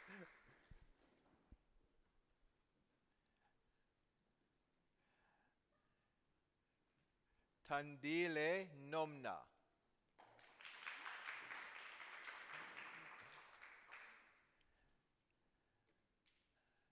Chloe Jordan Pochenpoel.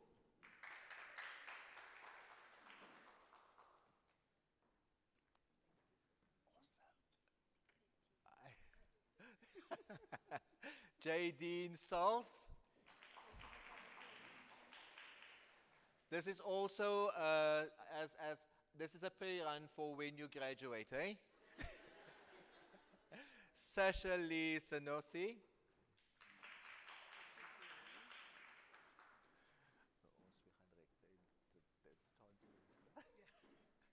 Dean Slinger. Oh, it's Dean all the way in the back. He's been the one sitting there monitoring everything. Put your hands together for him. Almost there. Thank you for coming, Sasha, so far from Thank you. J. Dean van der Heefer.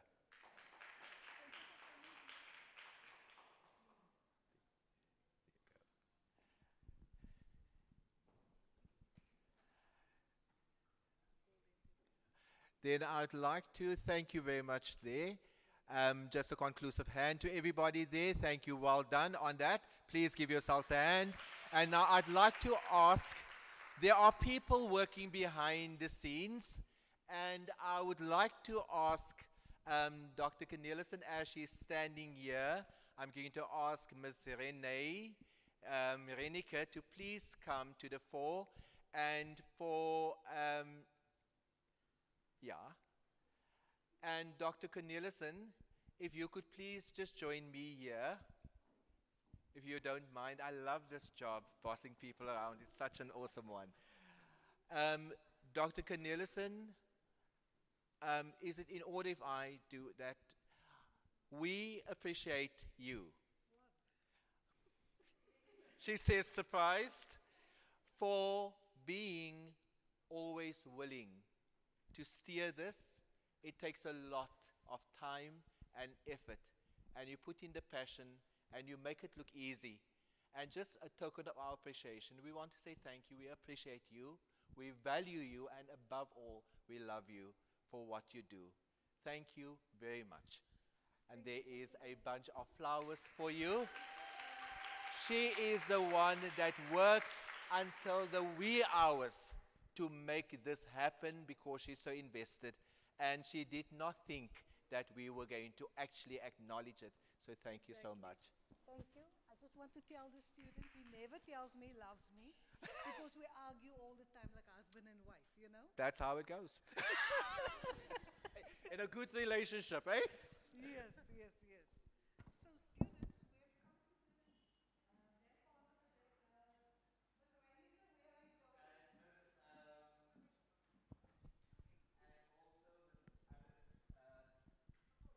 Isabel, Apollos. Students, so not students, pre-service teachers, you are aware that the administrators plays a huge role in the placement of you and to make sure that everything runs smoothly at the schools, right? So, we could not have done the placements without Miss Rene Reinicke from the SPFET department on the Mowbray campus, as well as Miss Isabel Apollos, who's responsible for foundation phase, intermediate phase, and also senior phase and FET. So they are also going the extra mile. If I need anything, if I need any stats for the Center for Community Engagement and Service Learning, I can just pick up my phone or I can walk to them and ask, can you please provide these stats for me? And they are willing and able to do so. So last night, whilst I was busy preparing a report that is due this coming Friday, I saw an email coming through from Ms. Reinicke. It was my placement, my school visits that I need to do for the next week's WIL session. And I look at it and I said to myself, I'm not going to open it because I want to be surprised at the end of the day. And I must admit, it was a huge surprise when I saw my visits that I need to do. But I always enjoy visiting the schools because when I visit schools during placements, I see my ex-students. I see that how they have grown as teachers, how they have become head of departments, deputy principals, some of them are even principals. And I'm supposed to just walk in and out again, evaluating students, but I find myself spending a whole day there because the students will buy me biscuits, they will give me flowers, and tell their learners that this used to be my lecturer when I was a student. So I would just now like to call for Ms. Reinicke to please come forward. The students love them. The students always contact them when they have a problem at the school, and they never ever complain about the work. They're always willing to do so. So Ms. Reinicke, we just want to thank you. We don't do that very often, but when we do that on a platform like this, we just want to tell you that we do appreciate everything that you are doing for us, for our students, as well as for our institution and our faculty. So thank you so much.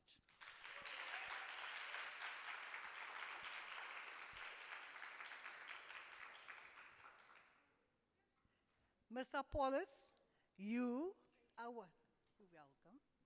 You are one of those people, you look so stern in our meetings, because when we have our WIL Forum meetings and I chair the meetings and you see sits there and you can see that sometimes I work on the nerves. But it's my job, and also we care about each other. So Ms. Apollos, thank you so much for always also going the extra mile, for showing our students how we conduct ourselves professionally, how you go and beyond your duties, what you're supposed to do, and always to make sure that our students feel safe and they appreciate you, and they even come and they say that we do appreciate Ms. Apollos and Ms. Reinicke. So thank you so much for your commitment. Thank you.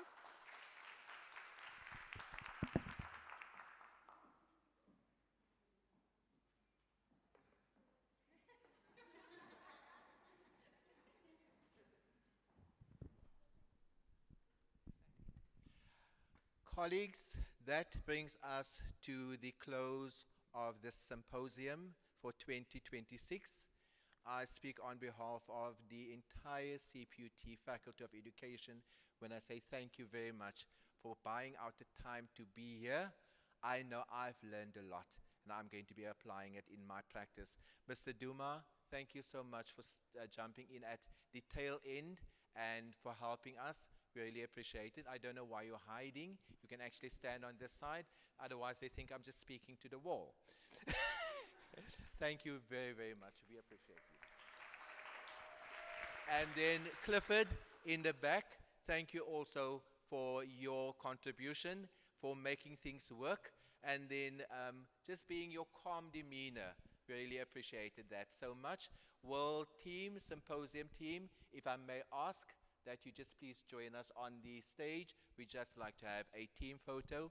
There is, I think they can then, yeah, there are refreshments. That's why most of the people are here for the refreshments. So there will be refreshments in the foyer. Please do enjoy.